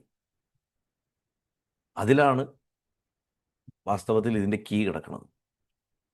അപ്പം നമ്മുടെ ആന്തരിക പൂർണ്ണതയ്ക്ക് വേണ്ടി ആളുകളെ ആരെയും ആശ്രയിക്കരുത്. അതാണ് വ്യത്യാസം. അതുകൊണ്ടാണ് ഭഗവാൻ ഇങ്ങനെ പറഞ്ഞത്, ഉദ്ധരേ ആത്മനാത്മാനം. ഞാൻ ധാരാളമായിട്ട് കോട്ട് ചെയ്യുന്നൊരു വരിയാണ്, അവനവനെ കൊണ്ട് അവനവനെ ഉയർത്തുക. വേറൊന്നും ചെയ്യാനില്ല. ഇതിൻ്റെ മുകളിൽ ഒന്നുമില്ല. അതുകൊണ്ടാണ് അർജുന ഭഗവാൻ അവസാനം പറഞ്ഞു വെച്ചല്ലോ, ഞാൻ എന്നൊരു വ്യക്തി പോലും നിനക്ക് ഇൻഡിസ്പെൻസബിൾ ആവരുത്. ഗീതയുടെ അവസാനത്തിൽ എല്ലാം പറഞ്ഞിട്ട് യഥേച്ഛസി എന്ന് പറഞ്ഞിട്ട് നിന്റെ ഇഷ്ടംമാതിരി എന്താ വെച്ചാൽ ചെയ്തോ, ഞാൻ എനിക്ക് പറയാനുള്ളത് പറഞ്ഞു കഴിഞ്ഞു എന്ന് പറഞ്ഞിട്ട് ഭഗവാൻ ആ ഡിപ്പെൻഡൻസിയെ കട്ട് ചെയ്യുന്നു. യഥാ ഗുരു തഥാ ഗുരു. ഉദ്ധവനോടും അത് തന്നെ ചെയ്തു. ഏകാദശം മുഴുവൻ പറഞ്ഞു കൊടുത്തിട്ട് അവസാനം ഒറ്റ തള്ളു, പോ ബദരിക്ക് പോ, എൻ്റെ അടുത്ത് നിൽക്കണ്ട. ഡിപ്പെൻഡൻസികളെ ബ്രേക്ക് ചെയ്യുക, നമ്മൾ നമ്മളെ തന്നെ ഉയർത്തുക. അതായത് നമ്മൾ ഇമോഷണലി വൈകാരികമായിട്ട് നമ്മൾ ലോകത്തിനെ അമിതമായി ആശ്രയിച്ചാൽ ഓട്ടോമാറ്റിക്കലി ഒറ്റപ്പെടൽ അതിൻ്റെ ഒപ്പം വരും. നമ്മുടെ ഒപ്പം നമ്മുടെ നിഴലും ജനിക്കും എന്ന് പറഞ്ഞ മാതിരിയാണ് അമിതമായിട്ടുള്ള ഡിപ്പെൻഡൻസിയുടെ ഒപ്പം ലോൺലിനെസ്സും ഉണ്ടാവും. ലോൺലിനെസ് അപ്പുറത്തുണ്ട്, അതവിടെ നിഴൽ പോലെ ഉണ്ട്. ചില സമയത്ത് നിഴൽ അങ്ങോട്ട് വളരും നമ്മളെക്കാട്ടിലും ഉയരത്തിലല്ലേ, വെളിച്ചം ഇങ്ങനെ മാറുന്നതനുസരിച്ചിട്ട് നമ്മളെക്കാട്ടിലും വലുതായിട്ട് നിഴൽ ഇങ്ങനെ വളർന്ന് അങ്ങോട്ട് വലുതാവണ കാണാം. അതുപോലെ ഡിപ്പെൻഡൻസിയുടെ തോത് കൂടുന്തോറും നമ്മുടെ എന്താ പറയുക ലോൺലിനെസ്സും വളരും. ചില ആൾക്കാർക്ക് എന്താ വെച്ചാൽ മനസ്സിൽ വളരെയധികം ഈ സെർവൈലിറ്റി ഉണ്ടാവും. എന്തിനോടും ഒരു അടിമപ്പെട്ട് നിൽക്കണ ഒരു മനോഭാവം ഉണ്ടാവും. അതും ഈ ഡിപ്പെൻഡൻസിയുടെ വേറൊരു രൂപമാണ്. ഒരാളുടെ കീഴിലിരുന്നാലേ എനിക്ക് എന്തെങ്കിലും ചെയ്യാൻ പറ്റുള്ളൂ എന്നുള്ള തോന്നലാണ്. അപ്പോൾ അവിടെയും അത് പ്രശ്നമാണ്. ചില വ്യക്തികൾക്ക് താൻ എന്നും അധികാരസ്ഥാനത്ത് ഇരുന്ന് കഴിഞ്ഞാലേ എന്തെങ്കിലും ചെയ്യാൻ പറ്റുള്ളൂ തോന്നും. അതും ഡിപ്പെൻഡൻസിയാണ്. കാരണം ഒരു രാജാവായിട്ട് ഒരുത്തിന് ഇരിക്കണമെങ്കിൽ അവൻ്റെ ചുറ്റും കുറേ പ്രജകൾ എന്ന് പറഞ്ഞ ആൾക്കാർ വേണമല്ലോ. അപ്പോൾ അവരിൽ ഡിപ്പെൻഡൻ്റ് ആണ്. അതുകൊണ്ടാണ് ഈ രാഷ്ട്രീയത്തിലും സിനിമയിലൊക്കെ കുറച്ചു കാലം കഴിയുമ്പോൾ പ്രഭ മങ്ങിപ്പോകുന്ന നേതാക്കന്മാർക്കും ആർട്ടിസ്റ്റുകൾക്കും ഒക്കെ കടുത്ത വിഷാദരോഗം വരണതിൻ്റെ കാരണം. ഇപ്പോൾ നമ്മൾ കേരള രാഷ്ട്രീയം എടുത്ത് നോക്കിക്കഴിഞ്ഞപ്പോൾ ഇലക്ഷൻ കാലമായതുകൊണ്ട് വിഷാദരോഗം കടിച്ച് കീറി തിന്നുകൊണ്ടിരിക്കുന്ന ചില മുതിർന്ന നേതാക്കന്മാരെ കാണാൻ പറ്റും. അതേപോലെ തന്നെ സിനിമയുടെ മേഖലയിൽ ഒന്ന് ഇറങ്ങി നോക്കി കഴിഞ്ഞാൽ വലിയ വലിയ എക്സ്പോഷറുള്ള സെലിബ്രിറ്റികളായിട്ടുള്ള മേഖലകളിൽ വലിയ വലിയ ശാസ്ത്രജ്ഞന്മാർക്കൊക്കെ സംഭവിക്കാറുണ്ട്. നാട്ടുകാർ എഴുന്നള്ളിച്ചുകൊണ്ട് നടക്കുന്ന കാലത്ത് അവർക്ക് ഒറ്റപ്പെടലില്ല. അത് കഴിഞ്ഞാൽ അവർക്ക് ഒറ്റപ്പെടൽ വരും. എന്നെ ആർക്കും വേണ്ട. എന്തിനാ ഈ അടുത്ത കാലത്ത് ഭാരതത്തിലെ തന്നെ ഒരു വലിയ ഒരു ക്ഷേത്രത്തിൻ്റെ അധിപതിയായിട്ട് ഇരുന്ന ഒരാൾ അദ്ദേഹത്തിൻ്റെ കാലാവധി കഴിഞ്ഞ് പുറത്തു വന്നതിന് ശേഷം അദ്ദേഹം അനുഭവിക്കുന്ന ഒറ്റപ്പെടൽ എന്താണെന്നുള്ളത് നേരിട്ട് കണ്ടിട്ടുള്ള ഒരാളാണ് ഞാൻ. കാരണം അദ്ദേഹം ആ ഫോർമാറ്റിൽ സിങ്കായി പോയി. അതുകൊണ്ട് എന്നും ഡിപ്പെൻഡൻ്റ് ആണ് നമ്മൾ ആൾക്കാരിൽ. ഭഗവാൻ അതിന് ആദ്യത്തെ പരിഹാരം പറയണം. എന്താ പറയണം? ഭഗവാനുമായിട്ടുള്ള ബന്ധം. ഭഗവാൻ ഒറ്റപ്പെടലിന് കൊടുക്കുന്ന ഏറ്റവും വിപ്ലവകരമായിട്ടുള്ള പരിഹാരം അതാണ്. ഗുരുവായൂരപ്പൻ്റെ ഏറ്റവും വലിയ എന്താ പറയുക ഉപദേശം ശരിക്കാണ്, എന്നെ നിൻ്റെ ഇൻറ്റേർണൽ ഫ്രണ്ടാക്കുക എന്നാണ് പറഞ്ഞത്. എന്നെ നിൻ്റെ ആന്തരികമായിട്ടുള്ള ചങ്ങാതിയാക്കുക. അവിടെ ചങ്ങാതി എന്നുള്ള വാക്കാ, സുഹൃത്ത് എന്നുള്ള ഈ സംസ്കൃത വാക്കിനെക്കാട്ടിലും ചങ്ങാതി എന്നുള്ള വാക്ക് ഉപയോഗിക്കാനാണ് എനിക്കിഷ്ടം. എങ്ങനെ മലയാളത്തിൽ ഈ വാക്ക് വന്നെന്നറിയോ? ചങ്ങാതി. പഴയ കാലത്ത് കേരളത്തിലെ ഒരു പർട്ടിക്കുലർ സമുദായം നായന്മാർ എന്ന് പറയും. അവർക്ക് അതിൽ പ്രത്യേകിച്ച് മലബാർ ഭാഗത്ത് അവർക്ക് 2 കോർ പ്രൊഫഷൻസ് ഉണ്ടായിരുന്നു. ഒന്ന് ആയോധനം, ഫൈറ്റ് ചെയ്യുക. മറ്റുള്ളവർക്ക് വേണ്ടി പോയിട്ട് വെട്ടി മരിക്കുക, കൂലിക്കാണെങ്കിൽ അല്ലെങ്കിലും അല്ലാണ്ട് ആണെങ്കിലും മരിക്കുക, വെട്ടുക, മരിക്കുക. അതായത് വേറെ മാർഗമൊന്നുമില്ല. രണ്ട്, ആരുടെ അതിനും മുകളിലുള്ള ജാതികളിലുള്ളവരുടെ കാര്യസ്ഥനായിട്ട് ഇരിക്കുക. അതുകൊണ്ട് അകത്ത് ചേർന്ന നായർ, പുറത്ത് ചേർന്ന നായർ എന്ന് പറയും. അകത്ത് ചേർന്ന നായന്മാർ കാര്യസ്ഥന്മാരായിരിക്കും. അവർക്കാണ് പിന്നീട് ഈ മേനവൻ സ്ഥാനം, പണിക്കർ സ്ഥാനമൊക്കെ കിട്ടി മേലോട്ടേക്ക് വരുന്നത്. പുറത്ത് ചേർന്ന നായന്മാർ ഫൈറ്റേഴ്സായിരുന്നു. അവരിൽ തന്നെ ചില വിഭാഗങ്ങൾ നമ്പ്യാർമാരായി, ചില വിഭാഗങ്ങൾ ഇതേമാതിരി നേരത്തെ പറഞ്ഞ പണിക്കന്മാരായില്ല വരിക. അങ്ങനെ സ്ഥാനികളായി. കാരണം അവർക്ക് പുറത്താണ് ഭരണം. ഇതിൽ ഈ പുറത്ത് ചേർന്നിട്ടുള്ളവരിൽ തന്നെ സാമ്പത്തികമായിട്ട് അത്ര ഉയരമില്ലാത്ത ആൾക്കാരുണ്ടാവും. ആ വിഭാഗങ്ങളിൽ ഒന്നാമത് ആ കാസ്റ്റ് എന്ന് പറയുന്നത് അതൊരു സിംഗിൾ കാസ്റ്റല്ല, 18 കാസ്റ്റുകളുടെ ഒരു കാറ്റഗറിയാണ് ശരിക്കും നായർ ജാതി. അത് പിന്നീട് ഒന്നാക്കിയതാണ് ഈ 20th സെഞ്ചുറിയുടെ തുടക്കത്തിൽ. അതിലൊരു വിഭാഗം ആയുധാഭ്യാസികൾക്ക് യുദ്ധമില്ലെങ്കിൽ പട്ടിണിയാണ്. അവർക്കൊന്നും ചെയ്യാൻ പറ്റില്ല, അവർക്ക് വരുമാനമില്ല. അപ്പോൾ വരുമാനത്തിനുള്ളൊരു മാർഗം എന്താ വെച്ചാൽ, ഏതെങ്കിലും സമ്പത്തുള്ളവൻ, അല്ലെങ്കിൽ പ്രായമായിട്ടുള്ളവർ, അല്ലെങ്കിൽ കുറച്ച് എന്താ പറയുക സംരക്ഷണം വേണ്ട ആൾക്കാർ, ഇപ്പോൾ ഉദാഹരണത്തിന് തിരുവനന്തപുരത്ത് നിന്ന് കോഴിക്കോട്ടേക്ക് പോവുകയാണ്, അല്ലെങ്കിൽ വേണ്ട പാലക്കാട് ടൗണിൽ നിന്ന് പട്ടാമ്പിക്ക് പോവുകയാണ്, ഇത്ര അടുത്തൊരു സ്ഥലം. അല്ലെങ്കിൽ അതും വേണ്ട, നമ്മുടെ ഏതെങ്കിലും ഇപ്പോൾ കണ്ണൂർ പോലെ ഉള്ള ഒരു നഗരത്തിൽ തളിപ്പറമ്പ് വരെ നടന്നു പോകണം. അല്ലെങ്കിൽ എന്താ പറയുക, ഇപ്പോൾ തെക്ക് പറഞ്ഞു കഴിഞ്ഞാൽ ഇപ്പോൾ തിരുവനന്തപുരം നഗരത്തിൽ നിന്ന് തൊട്ട് കുറച്ച് മാറിയിട്ടുള്ള ഒരു എന്താ പറയുക കഴക്കൂട്ടം വരെ നടന്നു പോകണം. പഴയ കാലത്ത് അത് രണ്ട് സ്ഥലങ്ങളാണ്, ഒരു സിംഗിൾ ഭരണമല്ല. ഈ പോകുന്ന വഴിക്ക് കൊള്ളക്കാരുണ്ടാവും, ആരെങ്കിലും തട്ടിപ്പറിക്കാനുണ്ടാവും. ഇതത്ര സമ്പത്തുള്ള രാജ്യമൊന്നും വരുന്നില്ല. ചിലപ്പോൾ ജീവാപായം വരും, വെട്ടിക്കൊല്ലും, എന്തെങ്കിലുമൊക്കെ അപകടം ഉണ്ടാവും. അപ്പോൾ അതിന് തുണയ്ക്ക് ആളെ കൊണ്ടുപോകും. ആ തുണയ്ക്ക് പോണ ആൾക്ക് ഊണ് കൊടുക്കും, വസ്ത്രം കൊടുക്കും, ചിലപ്പോൾ ഒരു പണം കൊടുക്കും. അയാൾ അഭ്യാസിയായിരിക്കും. ആ പോകുന്ന ആൾ ഈ തുണ പോവുക എന്ന് പറയും പണ്ട്. ഈ തുണ പോകുന്നതിന് മലബാർ പ്രദേശങ്ങളിൽ പറഞ്ഞിരുന്ന വാക്കാണ് ചങ്ങത പോവുക എന്നാ പറയുക. ചങ്ങത വെച്ചാൽ സംഘത്തിൽ കൂട്ടായിട്ട് പോവുക എന്നുള്ള വാക്കുന്നത് വരുന്നത്. ആ ചങ്ങത പോക്ക് ആരാണോ ചെയ്യണത് അവൻ ചങ്ങാതി. അതുകൊണ്ടാണ് ചങ്ങാതി നന്നായ കണ്ണാടി വേണ്ട എന്ന് പറയാൻ കാരണം. ആ വാക്ക് അങ്ങനെയാണ് വരണത്. അപ്പൊ ഇവിടെ ഭഗവാൻ പറയണതിൻ്റെ അർത്ഥത്തിൽ ആ ചങ്ങാതി എന്നുള്ള വാക്ക് എന്തുകൊണ്ടാണ് ഞാൻ ഉപയോഗിക്കണമെന്ന് പറഞ്ഞു കഴിഞ്ഞാൽ, നമ്മളിനി അദ്ദേഹത്തിനെ സ്നേഹിച്ചില്ലെങ്കിൽ പോലും ഒരു കൂട്ടായിട്ട് ഉള്ളു കൂട്ടുക, തന്നെ അത് സ്നേഹത്തിലേക്ക് മാറിക്കോളും. ആദ്യത്തെ ദിവസം തുണ വരുന്ന ആളുമായിട്ട് വലിയ പരിചയമൊന്നും ഉണ്ടാവില്ല. കുറേ ദൂരം നടക്കുമ്പോൾ എന്തെങ്കിലുമൊക്കെ വർത്തമാനം പറഞ്ഞ് അങ്ങനെ ആ യാത്ര അവസാനിക്കുമ്പോഴേക്കും അതൊരു വലിയ ഫ്രണ്ട്ഷിപ്പായിട്ട് മാറിയിട്ടുണ്ടാവും. ചങ്ങാതിമാരങ്ങനെയാണ് ചങ്ങാതിയാവുന്നത്, യഥാർത്ഥ ചങ്ങാതിയായിട്ട് മാറുന്നത്. അപ്പോൾ ഭഗവാനെ അതുപോലെ ആന്തരികമായിട്ടുള്ള തുണയായിട്ട് കൂടെ കൂട്ടാനാണ് പറയണം. ഞാൻ ആ ഇത് പറഞ്ഞു വന്നപ്പോൾ ആ വാക്ക് വന്ന വഴിയൊന്ന് പറഞ്ഞു എന്ന് മാത്രം. ഗീതയിൽ ഭഗവാൻ സ്പഷ്ടമായിട്ട് പറയുന്നുണ്ട്. അത് അർജുനനോടാണെങ്കിലും നമ്മളോടാ പറഞ്ഞത്, ഞാൻ നിന്റെ ഹൃദയത്തിൽ വസിക്കുന്നുണ്ട്. ഹൃദയം അവനിരിക്കുന്ന സ്ഥലം എന്നാണ് ആ വാക്കിൻ്റെ അർത്ഥം തന്നെ, അല്ലേ? ഞാൻ നിന്റെ ഏറ്റവും അടുത്ത സുഹൃത്താണ്. ഞാൻ നിന്റെ ജീവിതത്തിൻ്റെ സർവ്വസാക്ഷിയാണ്. നിന്റെ ജീവിതത്തിൽ നടക്കണതൊക്കെ എനിക്കറിയാം. അവസാനം പറയുന്നത്, നിന്നെ ഒരിക്കലും വിട്ടുപിരിയാത്ത ഒരാളെ ഉള്ളത് ഞാൻ മാത്രമാണ്. ഇതും പറഞ്ഞു തരുന്നുണ്ട്. ഈ 4 എണ്ണവും ഭഗവാൻ പറഞ്ഞു തരുന്നുണ്ട്. ഞാൻ നിന്റെ ഹൃദയത്തിൽ വസിക്കണു, ഞാൻ നിന്റെ ഏറ്റവും അടുത്ത സുഹൃത്താണ്, നിന്റെ ജീവിതത്തിൻ്റെ സാക്ഷിയാണ്, ഒരിക്കലും വിട്ടുപിരിയാത്തവനും ഞാൻ മാത്രമാണ്. ഇത് കവിതയൊന്നുമല്ല. ഇതേതോ ഒരു എന്താ പറയുക സ്നേഹം തലയ്ക്ക് പിടിച്ച ഒരാൾ എഴുതിയ കവിതയൊന്നുമല്ല ഗീത എന്ന് പറഞ്ഞാൽ. നമ്മൾ നമ്മുടെ ഫ്രണ്ടിനെ നോക്കിയിട്ട് ഞാൻ മാത്രമേ നടക്കുള്ളൂ എന്നൊക്കെ പറഞ്ഞിട്ട് ചില, അല്ലെങ്കിൽ കാമുകനോടോ കാമുകിയോടോ പറഞ്ഞ മാതിരി എഴുതിയതൊന്നുമല്ല അത്. ഒരു വലിയ സത്യത്തിനെ ഭഗവാൻ ഏറ്റവും വലിയൊരു പ്രതിസന്ധി ഘട്ടത്തിൽ, ജീവിതത്തിൻ്റെ ഏറ്റവും വലിയൊരു പ്രതിസന്ധി ഘട്ടത്തിൽ, when a battle looms in front of you, അപ്പോഴാണ് ഇത് പറഞ്ഞു കൊടുക്കണം. ആ യുദ്ധം തുടങ്ങുന്ന സമയത്തും അർജുനൻ ജീവിതം മീനിങ്ലെസ് ആയിട്ട് കാണുന്നത് കൊണ്ട് താൻ ഒറ്റപ്പെട്ടവനായി തോന്നുന്നു. ഇത്രയും വലിയ അക്ഷൗഹിണികളുടെ നടുക്ക് ഹി ഫീൽസ് ലോൺലിനെസ്. അതിനെയാണ് അർജുന വിഷാദയോഗം എന്ന് വിളിക്കുന്നത്. ആ ലോൺലിനെസ്സാണ്. ആ ലോൺലിനെസ് ബ്രേക്ക് ചെയ്യാൻ വേണ്ടിയിട്ടാണ് ഭഗവാൻ പറഞ്ഞു കൊടുക്കുന്നത്, നീ ഒറ്റയ്ക്കല്ല, നീ ഒറ്റയ്ക്കല്ല, നീ അമൃതത്തിൻ്റെ പുത്രനാണ്, നിനക്ക് ഞാനുണ്ട്, ഞാൻ നിന്റെ സുഹൃത്താണ്, നിന്റെ അന്തര്യാമി ഞാനാണ്. ഇങ്ങനെ അനവധി വാക്കുകളിൽ കൂടെ അർജുനനെ ഭഗവാൻ ഉത്തേജിപ്പിച്ചുകൊണ്ടേയിരിക്കുന്നു. മനസ്സിനെ അങ്ങോട്ട് എണീപ്പിച്ച് എണീപ്പിച്ച് എണീപ്പിച്ചു കൊണ്ടിരുന്നു അല്ലേ. സത്യസന്ധമായിട്ട് ഭഗവാനെ പോലെ ഒരു സൈക്യാട്രിസ്റ്റിനോ സൈക്കോളജിസ്റ്റിനോ കാണാൻ പറ്റില്ല എന്ന് പറഞ്ഞതുകൊണ്ടാണ്. ഇപ്പം നമ്മളാണെന്നുണ്ടെങ്കിൽ ഈ അർജുനനും കൃഷ്ണനും ഒപ്പം തോളത്ത് കൈയിട്ട് നടക്കുന്ന ആൾക്കാരാണല്ലോ. ഞാൻ പല പ്രഭാഷണത്തിലോ പറയാറുണ്ട്, നിങ്ങളും കേട്ടിട്ടുണ്ടാവും. ഈ യുദ്ധം നടക്കണ ആ ദിവസം ആ മണിക്കൂറിലെ കണ്ടുള്ളൂ ഈ ഉപദേശം മുഴുവൻ കൊടുക്കാൻ. അതിന് തൊട്ട് തലേ ദിവസം ട്രെയിനിങ് കൊടുത്തൂടെ, അതിൻ്റെ തലേ ദിവസം ട്രെയിനിങ് കൊടുത്തൂടെ. വേണമെങ്കിൽ ആ വനവാസ കാലം മുഴുവൻ പോയിട്ട് ദിവസം ഓരോ ലെസൺ പറഞ്ഞു കൊടുത്തൂടെ.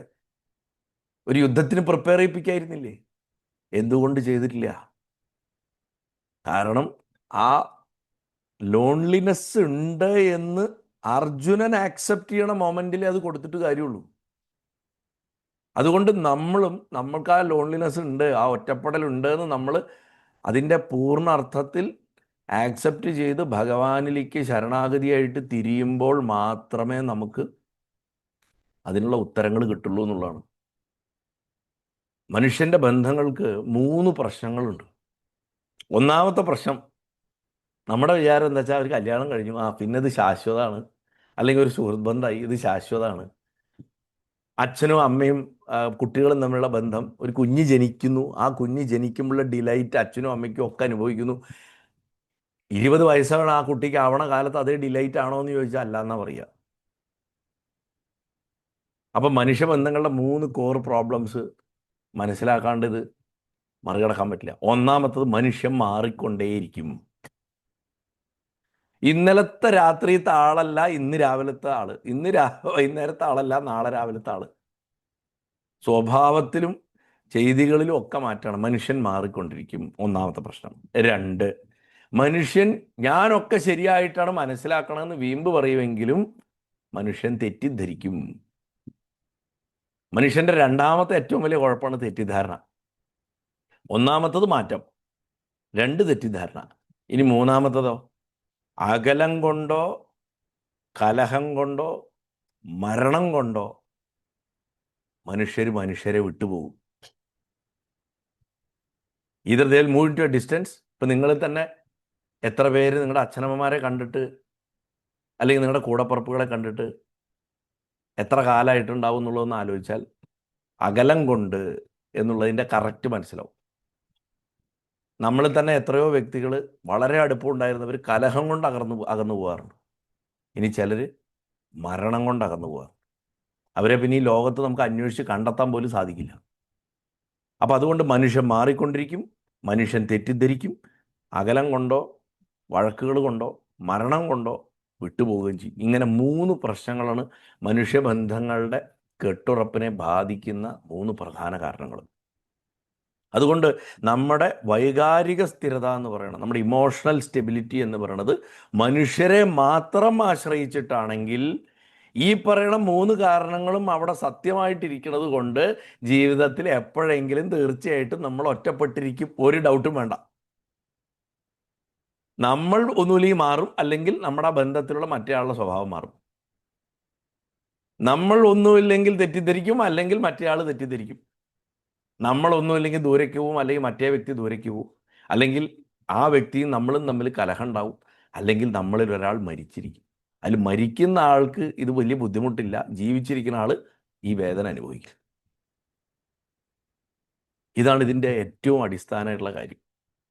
ഭഗവാൻ അവിടെ കൊടുക്കുന്ന എന്താ, ഇതാണ് സത്യം എന്നിരിക്കുക. ഭഗവാൻ ഒരു ഇമോഷണൽ ഇൻഷുറൻസ് എടുത്ത് തരികയാണ്. ആര് നഷ്ടപ്പെട്ടാലും നഷ്ടപ്പെടാത്ത ഒരാളുണ്ട്, അത് ഞാനാണ് എന്ന് ഗുരുവായൂരപ്പൻ നമ്മളോട് പറയണു. ആര് നഷ്ടപ്പെട്ടാലും നഷ്ടപ്പെടാത്ത ഒരാളുണ്ട്. അവിടെ ഗുരുവായൂരപ്പൻ എന്ന് ഞാൻ പറഞ്ഞത് ആരുടെ ഇഷ്ടദേവനാവാട്ടോ, സ്വാമിയാവാം, മുരുകനാവാം, അമ്മയാവാം, മഹാദേവനാവാം, ആരും ആവാം. പക്ഷെ ആങ്കറിങ്, ആ ഇൻറ്റേർണൽ ആങ്കറിങ് ആണ്. ഭഗവാൻ പറയുന്നുണ്ട്, നിങ്ങളുടെ ജീവിതത്തിൽ ഒരിക്കലും മുറിഞ്ഞു പോകാത്തൊരു ബന്ധം സൂക്ഷിക്കുക. അത് ആ സ്വാത്മാവുമായിട്ടുള്ള ഈശ്വരനുമായിട്ടുള്ള നിങ്ങളുടെ ബന്ധമാണ്. സ്വന്തം ആത്മാവ് തന്നെ ഈശ്വരൻ, അതുമായിട്ടുള്ള ബന്ധമാണ്. അതുകൊണ്ടാണ് ഭക്തി എന്നത് കേവലം ഒരു റിലീജിയസ് വിഷയമല്ല, ഒരു മതപരമായ കാര്യമല്ല. ഭക്തി എന്ന് പറയുന്നത് ഇമോഷണൽ സെക്യൂരിറ്റിയാണ്. ആ ഇമോഷണൽ സെക്യൂരിറ്റി ആണെന്ന് അത് അംഗീകരിക്കാൻ ബുദ്ധിജീവികൾക്ക് പറ്റാറില്ല. അവിടെയാണ് പ്രശ്നങ്ങളുടെ തുടക്കം. നമ്മൾ ബുദ്ധിജീവികൾ പറഞ്ഞത് കേൾക്കുകയും ചെയ്യും. പ്രശ്നം നമുക്ക് മാത്രം വരുമ്പോൾ ബുദ്ധിജീവി നമ്മളെ സഹായിക്കാൻ ഉണ്ടാവില്ല, നമ്മൾ ഒറ്റപ്പെടും. അപ്പോൾ അതുകൊണ്ട് ഈ ഇൻഷുറൻസ്, വേറെ ഒരു ഇൻഷുറൻസ് എടുത്ത് വെച്ചിട്ടില്ലെങ്കിലും ഈ ഇൻഷുറൻസ് എടുക്കൂ എന്നാണ് ഭഗവാൻ പഠിപ്പിച്ചത്. ഭക്തി എന്ന് പറയുന്നത് ഇമോഷണൽ സെക്യൂരിറ്റിയാണ്. ഇൻഷുറൻസ് നമുക്ക് ഫൈനാൻഷ്യൽ സെക്യൂരിറ്റി തരുന്നത് പോലെ ഭക്തി എന്നത് വൈകാരിക സുരക്ഷയാണ് എന്ന് മനസ്സിലാക്കുക. ഗോപികമാരെ സംബന്ധിച്ചിടത്തോളം അവർക്ക് ഒരിക്കലും ഒറ്റപ്പെടൽ തോന്നിയില്ല. പറയാൻ അവരുടെ പ്രാണപ്രിയനായിട്ടുള്ള ഭഗവാൻ അവരെ വിട്ടുപോയി. എന്തുകൊണ്ടാണ്? പുറമേ നോക്കിക്കഴിഞ്ഞാൽ ഓൾമോസ്റ്റ് എല്ലാ ഗോപികമാരും തനിച്ചായിരുന്നു. കൃഷ്ണൻ ഭൗതികമായിട്ട് അവരുടെ കൂടെ ഉണ്ടായിരുന്നില്ല. പക്ഷെ അവർക്ക് ഒറ്റപ്പെടൽ ഒരിക്കലും തോന്നിയിട്ടില്ല. അവർ അന്വേഷിക്കുന്നുണ്ട് ഭഗവാനെ, പക്ഷെ ഒറ്റപ്പെട്ടിട്ടില്ല അവർ. ഇപ്പോൾ ഗോപികാഗീതമൊക്കെ വായിച്ചാൽ നമുക്കത് മനസ്സിലാവും. അതെന്തുകൊണ്ടാണ്? കാരണം അവരുടെ ഹൃദയം സ്നേഹം കൊണ്ടും ഭഗവാന്റെ സ്മരണ കൊണ്ടും സദാ നിറഞ്ഞിരുന്നത് കൊണ്ട് അവർക്ക് ഒറ്റപ്പെട്ട അവസ്ഥയില്ലായിരുന്നു. അതുകൊണ്ട് ഒറ്റപ്പെടലിൻ്റെ ഓപ്പോസിറ്റ് സൈഡ് എന്ന് പറഞ്ഞു കഴിഞ്ഞാൽ കമ്പനി ഉണ്ടാവുക, ഒരു കൂട്ടം ആൾക്കാർ നമ്മുടെ ചുറ്റും ഉണ്ടാവുക എന്നുള്ളതല്ല. ഒറ്റപ്പെടലിൻ്റെ വിപരീതം, ഓപ്പോസിറ്റ് എന്ന് പറയുന്നത്, നമ്മൾ ആൻറ്റോണിം സിനോണിം എന്നൊക്കെ നമ്മൾ പറഞ്ഞ മാതിരി ആ ഓപ്പോസിറ്റ് എന്ന് പറയുന്നത് സ്നേഹമാണ്, ക്ലാരിറ്റി ഓഫ് പർപ്പസാണ്, ലക്ഷ്യബോധമാണ്. ഇത് രണ്ടുമാണ് ഒറ്റപ്പെടലിൻ്റെ ഓപ്പോസിറ്റ്. ക്ലാരിറ്റി ഓഫ് പർപ്പസും സ്നേഹവും ഉണ്ടെങ്കിൽ, അത് ഹൃദയത്തിലുണ്ടെങ്കിൽ, ഒറ്റയ്ക്ക് എന്ന് പറഞ്ഞിട്ടൊരാളില്ല ഈ ലോകത്തിൽ. കാരണം ആ ക്ലാരിറ്റി ഓഫ് പർപ്പസും മനസ്സ് നിറച്ച് സ്നേഹവും ഇല്ലായിരുന്നെങ്കിൽ ഈ ലോകത്തിലെ ഏറ്റവും ഒറ്റപ്പെട്ട ആൾ ആരാ? ഭഗവാനാണ്. കാരണം ഭഗവാൻ അല്ലാണ്ട് വേറൊന്നും ഈ പ്രപഞ്ചത്തിലില്ല. അദ്ദേഹത്തിനോളം ലോൺലിനെസ് അപ്പോൾ അനുഭവിക്കുന്ന ഒരാൾ വേറെ ഉണ്ടാവുമോ? അദ്ദേഹം തൻ്റെ ജീവിതം മീനിങ്ലെസ് ആണെന്ന് വിചാരിച്ചിരുന്നെങ്കിൽ ഭഗവാനെ പോലെ, ആ പരമചൈതന്യത്തിനെ പോലെ ഒറ്റപ്പെട്ട ഫീൽ അനുഭവിക്കുന്ന വേറൊന്നും ഉണ്ടാവില്ലായിരുന്നു ഈ പ്രപഞ്ചത്തിൽ. പക്ഷെ അത് ആന്തരികമായിട്ടുള്ള സ്നേഹം നിറഞ്ഞിരിക്കുന്നു. അതിനോളമുള്ള ഒരു ലക്ഷ്യബോധം വേറെ ഒന്നിനില്ല താനും. അതിൻ്റെ ലക്ഷ്യം അത് തന്നെയാണ്, അവനവനെ തന്നെ ധ്യാനിക്കുക എന്നുള്ള ലക്ഷ്യം. അതാണല്ലോ ശിവൻ ധ്യാനിക്കണം ആരെയാണെന്ന് ചോദിക്കുമ്പോൾ ശിവൻ ശിവനെ തന്നെ ധ്യാനിക്കണു എന്ന് പറയണത്. നമ്മൾ പറയും ശിവൻ രാമനെയാണ് ധ്യാനിക്കണം എന്നൊക്കെ പുരാണമൊക്കെ പറയും. അവിടെ രാമൻ ബ്രഹ്മമാണെന്ന് വേണം മനസ്സിലാക്കാൻ, അല്ലാണ്ട് ദശരഥൻ്റെ മകനായിരുന്ന രാമനെ അല്ല വിവക്ഷിക്കണത്. അപ്പം ഇവിടെ ഒറ്റപ്പെടലിൻ്റെ ഓപ്പോസിറ്റ് എന്താണെന്ന് ചോദിച്ചാൽ അത് സ്നേഹിക്കുകയും ലക്ഷ്യബോധമാണ്, ക്ലാരിറ്റി ഓഫ് പർപ്പസ്. ഭഗവാൻ നമുക്ക് തരണം എന്താ? സ്മരണ തരണു. ഓർമ്മ പുതുക്കലാണ് സ്മരണ. അല്ലാണ്ട് വെറുതെ നവധാഭക്തി എന്നൊക്കെ പറഞ്ഞിട്ട് എല്ലാവരും ശ്രവണം കീർത്തനം വിഷ്ണു സ്മരണം പാദസേവനം അർച്ചനം വന്ദനം ദാസ്യം സഖ്യം ആത്മനിവേദനം എന്നൊക്കെ പറഞ്ഞിട്ട് ശ്ലോകമൊക്കെ ചെല്ലും. ഇത് ജീവിതത്തിൽ പകർത്തുന്നുണ്ടോ? ജീവിതത്തിൽ പകർത്തുക എന്ന് പറഞ്ഞാൽ അത് വെറുതെ ഭക്തിയിൽ പാട്ടുപാടി ഭഗവാന്റെ നാമം പാടി നടക്കുക എന്നുള്ളൊരു മെക്കാനിക്കൽ കാര്യത്തിനല്ല കീർത്തനം എന്ന് പറയണത്. ഭഗവാനെക്കുറിച്ച് കേൾക്കണത് ഇങ്ങനെ യൂട്യൂബ് അവിടെ വെച്ചിട്ട് ഇവിടെ എന്തെങ്കിലും ജോലി ചെയ്തുകൊണ്ടിരിക്കില്ല, അതല്ല ശ്രവണം.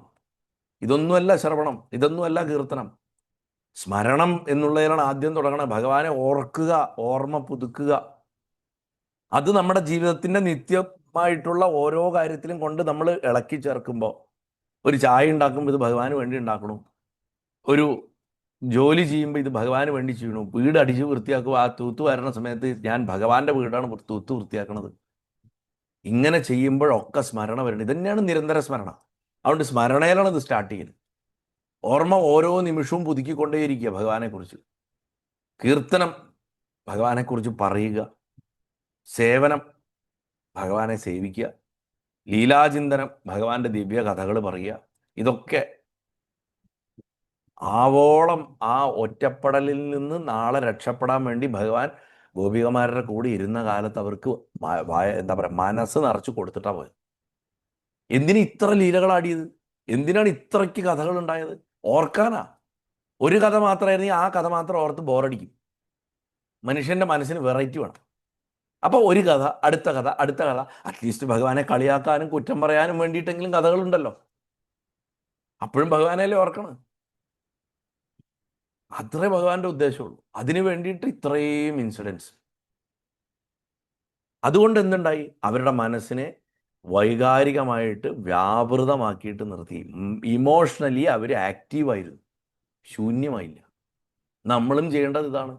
ഭഗവാനെക്കുറിച്ച്, ഭഗവാനെ ഇനി വെറുത്തിട്ടാണെങ്കിൽ പോലും ഭഗവാനെക്കുറിച്ച് ചിന്തിച്ചാൽ മതി.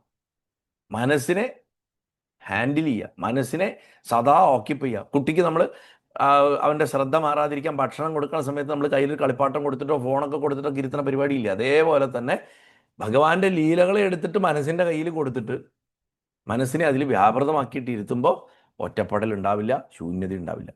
ശൂന്യമായിട്ടുള്ള മനസ്സാണ് ഒറ്റപ്പെട്ട മനസ്സാവുക. ഭക്തിയുള്ള മനസ്സ് ഒരിക്കലും ശൂന്യമാവില്ല. അത് ശാന്തമായിട്ടുള്ള, ഇരുത്തം വന്ന ഗ്രൗണ്ടഡ് ആയിട്ടുള്ള മൈൻഡായിട്ട് മാറും, ശാന്തമായിട്ടുള്ള മനസ്സായിട്ട് മാറും. ഇത് നമ്മൾ എപ്പോഴും ഓർക്കേണ്ടതാണ്. നമുക്ക് കുറച്ച് പ്രാക്ടിക്കലായിട്ടുള്ള ഉപദേശങ്ങൾ ഭഗവാൻ തന്നിട്ടുണ്ട് ഈ വിഷയത്തിൽ. 5 പ്രധാന കാര്യങ്ങളുണ്ട്. കാട്ടിൽ പോകാൻ അർജുനൻ്റെ അടുത്ത് കൃഷ്ണൻ പറഞ്ഞില്ല. നമ്മളാണെന്നുണ്ടെങ്കിൽ ഒരാൾ കർത്തവ്യത്തിൻ്റെ മുഖത്ത് വന്ന് നിന്നിട്ട് എന്നെ കൊണ്ട് വയ്യ, എന്നെ കൊണ്ട് തോന്നുന്നില്ല, ഇതൊക്കെ എനിക്ക് ചെയ്യാൻ പറ്റും തോന്നുന്നില്ല, എനിക്ക് മനസ്സ് വീണു, ആയുധം കയ്യിൽ നിൽക്കണില്ല എന്നൊക്കെ പറയും. എന്നാൽ ശരി, നീ പോയിട്ട് ഒരു കാര്യം ചെയ്യും, നീ കുറച്ചു കാലം പോയിട്ട് ഒരു തീർത്ഥാടനം നടത്തിയിട്ട് വാ, അല്ലെങ്കിൽ ആ റിസോർട്ടിൽ പോയിട്ട് താമസിക്കുക, അല്ലെങ്കിൽ പോയിട്ട് 2 മദ്യപിക്കുക എന്നൊക്കെ പറഞ്ഞിട്ട് പറഞ്ഞു വിടും. ഇതൊക്കെയാണ് സാധാരണ കൊടുക്കുന്ന ഉപദേശങ്ങൾ. മനസ്സിലായില്ലേ? ഇവിടെ ഭഗവാൻ അതൊന്നുമല്ല ചെയ്തത്. ജീവിക്കാനും ജോലി ചെയ്യാനും യുദ്ധം ചെയ്യാനും വിവാഹം കഴിക്കാനും ഭരിക്കാനും ഭഗവാൻ പറഞ്ഞു. ഇന്നലെ പോലും ഞാൻ കാളിയുടെ കഥകൾ പറയുമ്പോൾ വിജയകൃഷ്ണാനന്ദൻ്റെ കഥ പറയണ ഭാഗത്ത് പുത്തൂരി വരും, ഇപ്പോൾ റെക്കോർഡിൽ വരും. അദ്ദേഹം അമിത സാധനങ്ങൾ ചെയ്ത് തൻ്റെ ശരീരത്തിനെ ക്ഷീണിപ്പിച്ചു. വ്രതമൊക്കെ എടുത്തിട്ടും പട്ടിണി കിടന്നിട്ടും ഭയങ്കര മന്ത്രജപം ചെയ്തിട്ടും അവസാനം മനസ്സ് കല്ലുപോലെയായിട്ട് അമ്മയെ കിട്ടാണ്ട് അവസാനം അമ്മയുടെ അടുത്ത് കരഞ്ഞു പറഞ്ഞു, അമ്മേ എനിക്ക് എന്താ സാക്ഷാത്കാരം തരാത്ത, ഞാൻ ഇത്ര കഷ്ടപ്പെട്ട് ഈ വ്രതം എടുത്തില്ലേ, ഞാൻ ആൾക്കാരോടൊന്നും അധികം ഇൻട്രാക്ട് ചെയ്യുന്നില്ല, എൻ്റെ അച്ഛനമ്മയോട് പോലും ഞാൻ ഇൻട്രാക്ട് ചെയ്യുന്നില്ല, ആരോടും സംസാരിക്കുന്നില്ല, ഞാൻ അമ്മയെ മാത്രം ആലോചിച്ചുകൊണ്ടിരിക്കുകയാണ്. ദേവി പ്രത്യക്ഷപ്പെട്ടിട്ട് വളരെ ഗൗരവത്തോട് കൂടിയിട്ട് പറഞ്ഞു, ഒന്ന് അടങ്ങ്, ആദ്യം നന്നായിട്ട് ഭക്ഷണം കഴിക്കുക, കുറച്ച് ഉറങ്ങുക, കുറച്ച് സമാനമായിട്ടിരിക്കുക, വീട്ടുകാരോടൊക്കെ ഒന്ന് സംസാരിക്കുക, പിന്നെ ഒക്കെ ശരിയായിക്കൊള്ളുമ്പോട്ട് അപ്രത്യക്ഷയും. അതാണ് അമ്മ, അതാണ് ഉപാസന, അതാണ് യഥാർത്ഥ ഉപാസന. അപ്പോൾ ഇത് തന്നെ ഭഗവാനും പറഞ്ഞു വയ്ക്കുന്നു. ജോലി ചെയ്യൂ, യുദ്ധം ചെയ്യൂ, ജീവിക്കൂ, സന്തോഷമായിട്ടിരിക്കൂ, വിവാഹം കഴിക്കൂ, ഭരിക്കൂ, ഇതൊക്കെ അദ്ദേഹം എല്ലാ ഗൃഹസ്ഥര് പറഞ്ഞിട്ടുള്ളതൊക്കെ പറഞ്ഞിട്ടുണ്ട്. പക്ഷെ മനസ്സിൻ്റെ ഭാവം വ്യത്യാസമാണ് ഭഗവാൻ പറഞ്ഞതിൽ. നമ്മളെടുക്കുന്ന ആന്തരിക മനോഭാവത്തോടെയല്ല, വ്യത്യസ്തമായിട്ടുള്ളൊരു ആന്തരിക മനോഭാവത്തോടെ ഇതൊക്കെ ചെയ്യാനാണ് ഭഗവാൻ പറഞ്ഞത്. അവിടെയാണ് പ്രത്യേകിച്ച് നമ്മൾ ഹൗസ് ഹോൾഡേഴ്സിന് ഈ ലോൺലിനെസ് കൈകാര്യം ചെയ്യാൻ ഭഗവാൻ പറഞ്ഞു കൊടുക്കുന്ന രീതി എത്രമാത്രം പ്രാക്ടിക്കലാണെന്ന് മനസ്സിലാവുക. ഇതിൽ ഏറ്റവും പ്രധാനം 5 കാര്യങ്ങൾ ഞാൻ പറഞ്ഞു. ഏറ്റവും പ്രധാനം ഭഗവാനോടൊപ്പം കുറച്ച് സമയം ചെലവഴിക്കുക എന്നുള്ളതാണ്. അല്ലെങ്കിൽ നമ്മുടെ ഇഷ്ടദേവത ആരാച്ച ആ ദേവതയോടൊപ്പം കുറച്ച് സമയം ചെലവഴിക്കുക. അത് ചടങ്ങല്ല, രാവിലെ പോയി കുളിച്ച് ഇരുന്ന് കുറി തൊട്ടിരുന്ന് വിളക്ക് കൊളുത്തി ഇരിക്കലൊന്നുമല്ല. അതൊന്നും നിങ്ങൾ വിചാരിക്കണ്ട. ഈ കുറച്ച് സമയം ചെലവഴിക്കുന്നതിനെ മുഴുവൻ സമയവും ചെലവഴിക്കാനാണ് പണ്ട് നിരന്തര സ്മരണ പറഞ്ഞു വെച്ചത്. ഗുരുവായൂരപ്പൻ്റെ നിരന്തര സ്മരണ എന്നുള്ള പ്രഭാഷണം കേട്ട എങ്ങനെയാണ് ഇതിനൊന്നും നേരമില്ലാത്ത ഒരാൾക്കും 24 മണിക്കൂറും ഈശ്വരൻ്റെ ഒപ്പം നടക്കാൻ പറ്റുന്നത് എന്നുള്ളൊരു വിദ്യ പരീക്ഷിച്ച് പറഞ്ഞാണ്. പക്ഷെ ഇവിടെ കുറച്ച് നേരമെങ്കിലും കുറച്ച് നേരം. അതെന്താ? വിളക്ക് കൊളുത്തലല്ല. ആരും വിചാരിക്കേണ്ട പൂജാമുറി പോയിട്ട് വിളക്ക് കൊളുത്താണ്, നാമം ജപിക്കലാണ്. അതൊന്നുമല്ല. ദിവസത്തിൽ ഏതെങ്കിലും ഒരു 2 മിനിറ്റ് 5 മിനിറ്റെങ്കിലും ഭഗവാനോട് സംസാരിക്കുക. നിങ്ങൾ എന്ത് ജോലി ചെയ്യുകയാണെങ്കിലും അതിൻ്റെ ഇടയിൽ, ഇപ്പം അമ്മമാർ കണ്ടില്ലേ, കായകറി അരിഞ്ഞുകൊണ്ടിരിക്കണതിൻ്റെ ഇടയ്ക്ക് ലോകത്തിലെ സകല കാര്യങ്ങളും അവർ പറയും. അതുപോലെ നമ്മുടെ ജോലിയുടെ ഇടയിൽ ഭഗവാനോട് സംസാരിക്കുക.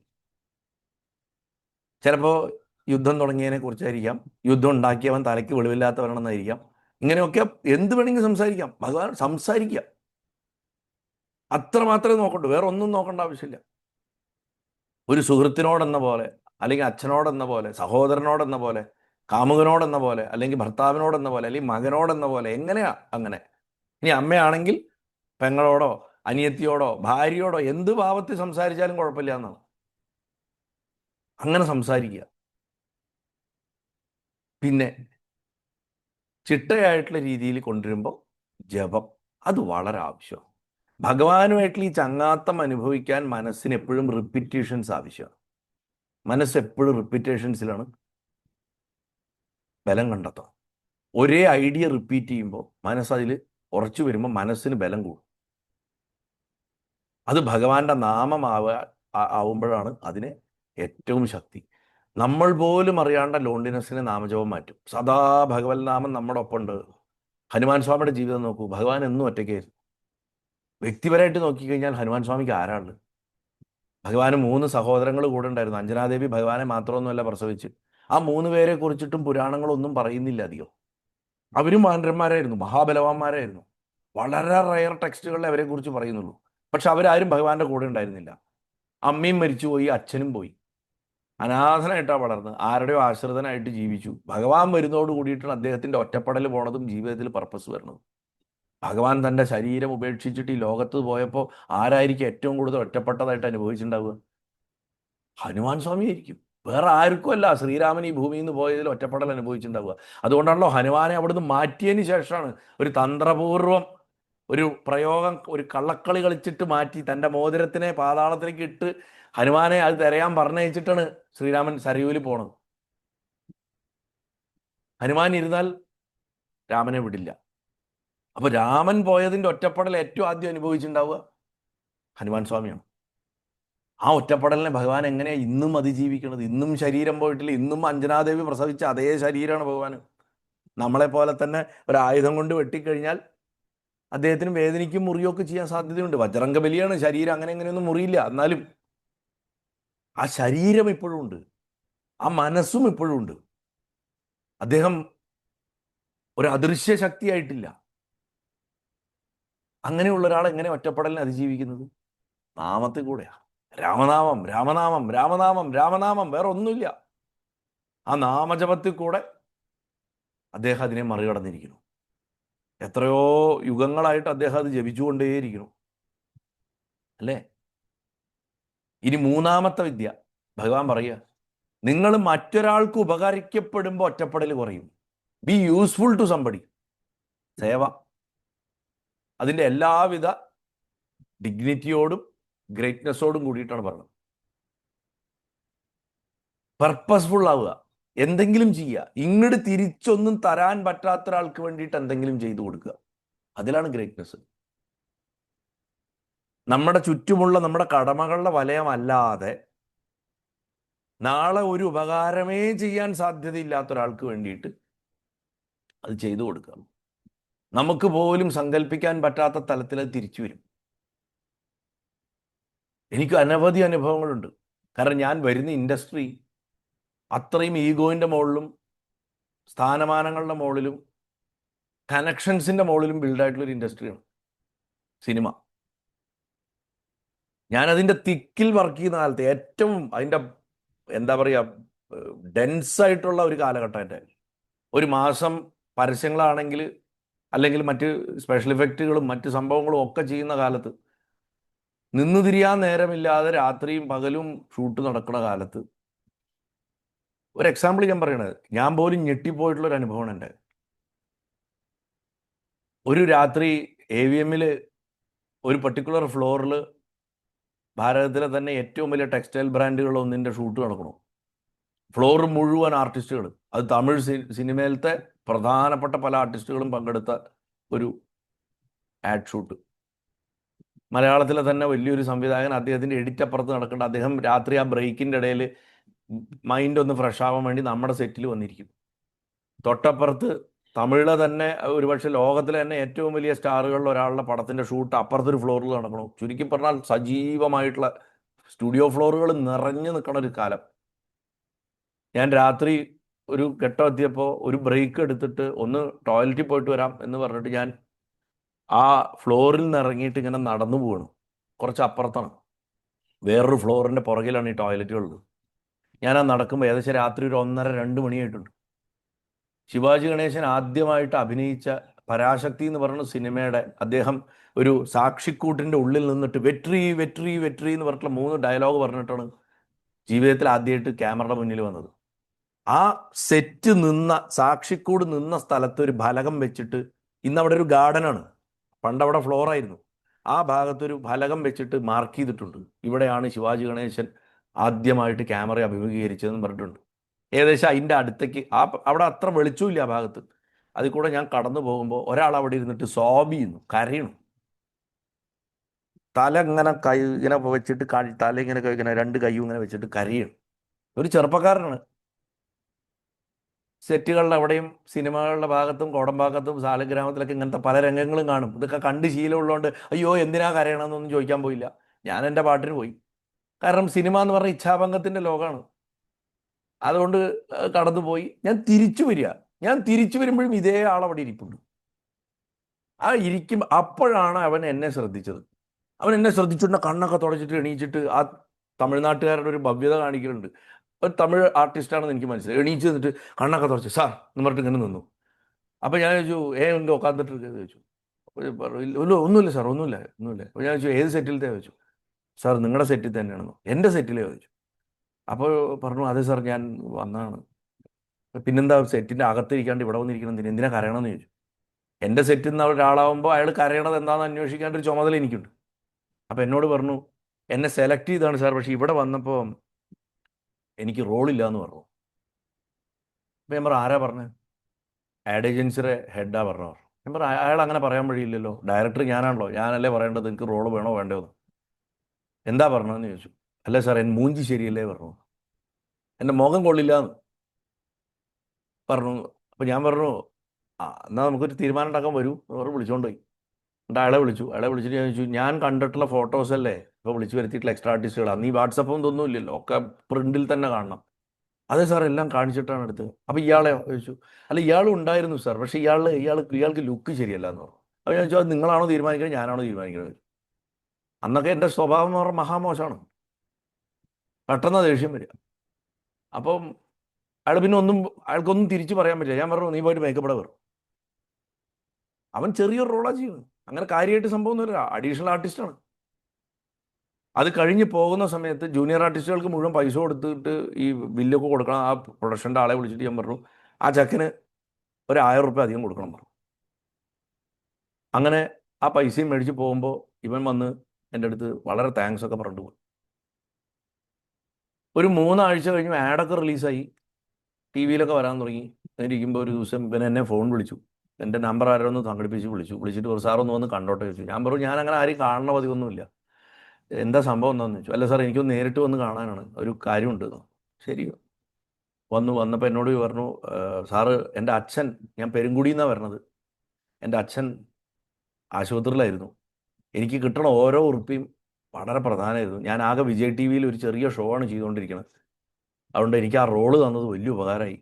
പിന്നെ എനിക്ക് ആ റീലും കൂടെ ഒന്ന് കിട്ടിയ, അതിൻ്റെ വീഡിയോയും കൂടെ ഒന്ന് കിട്ടിക്കഴിഞ്ഞാൽ എനിക്കത് എവിടെയെങ്കിലും 4 സിനിമാ കമ്പനി കാണിക്കാൻ പറ്റും എന്ന് പറഞ്ഞു.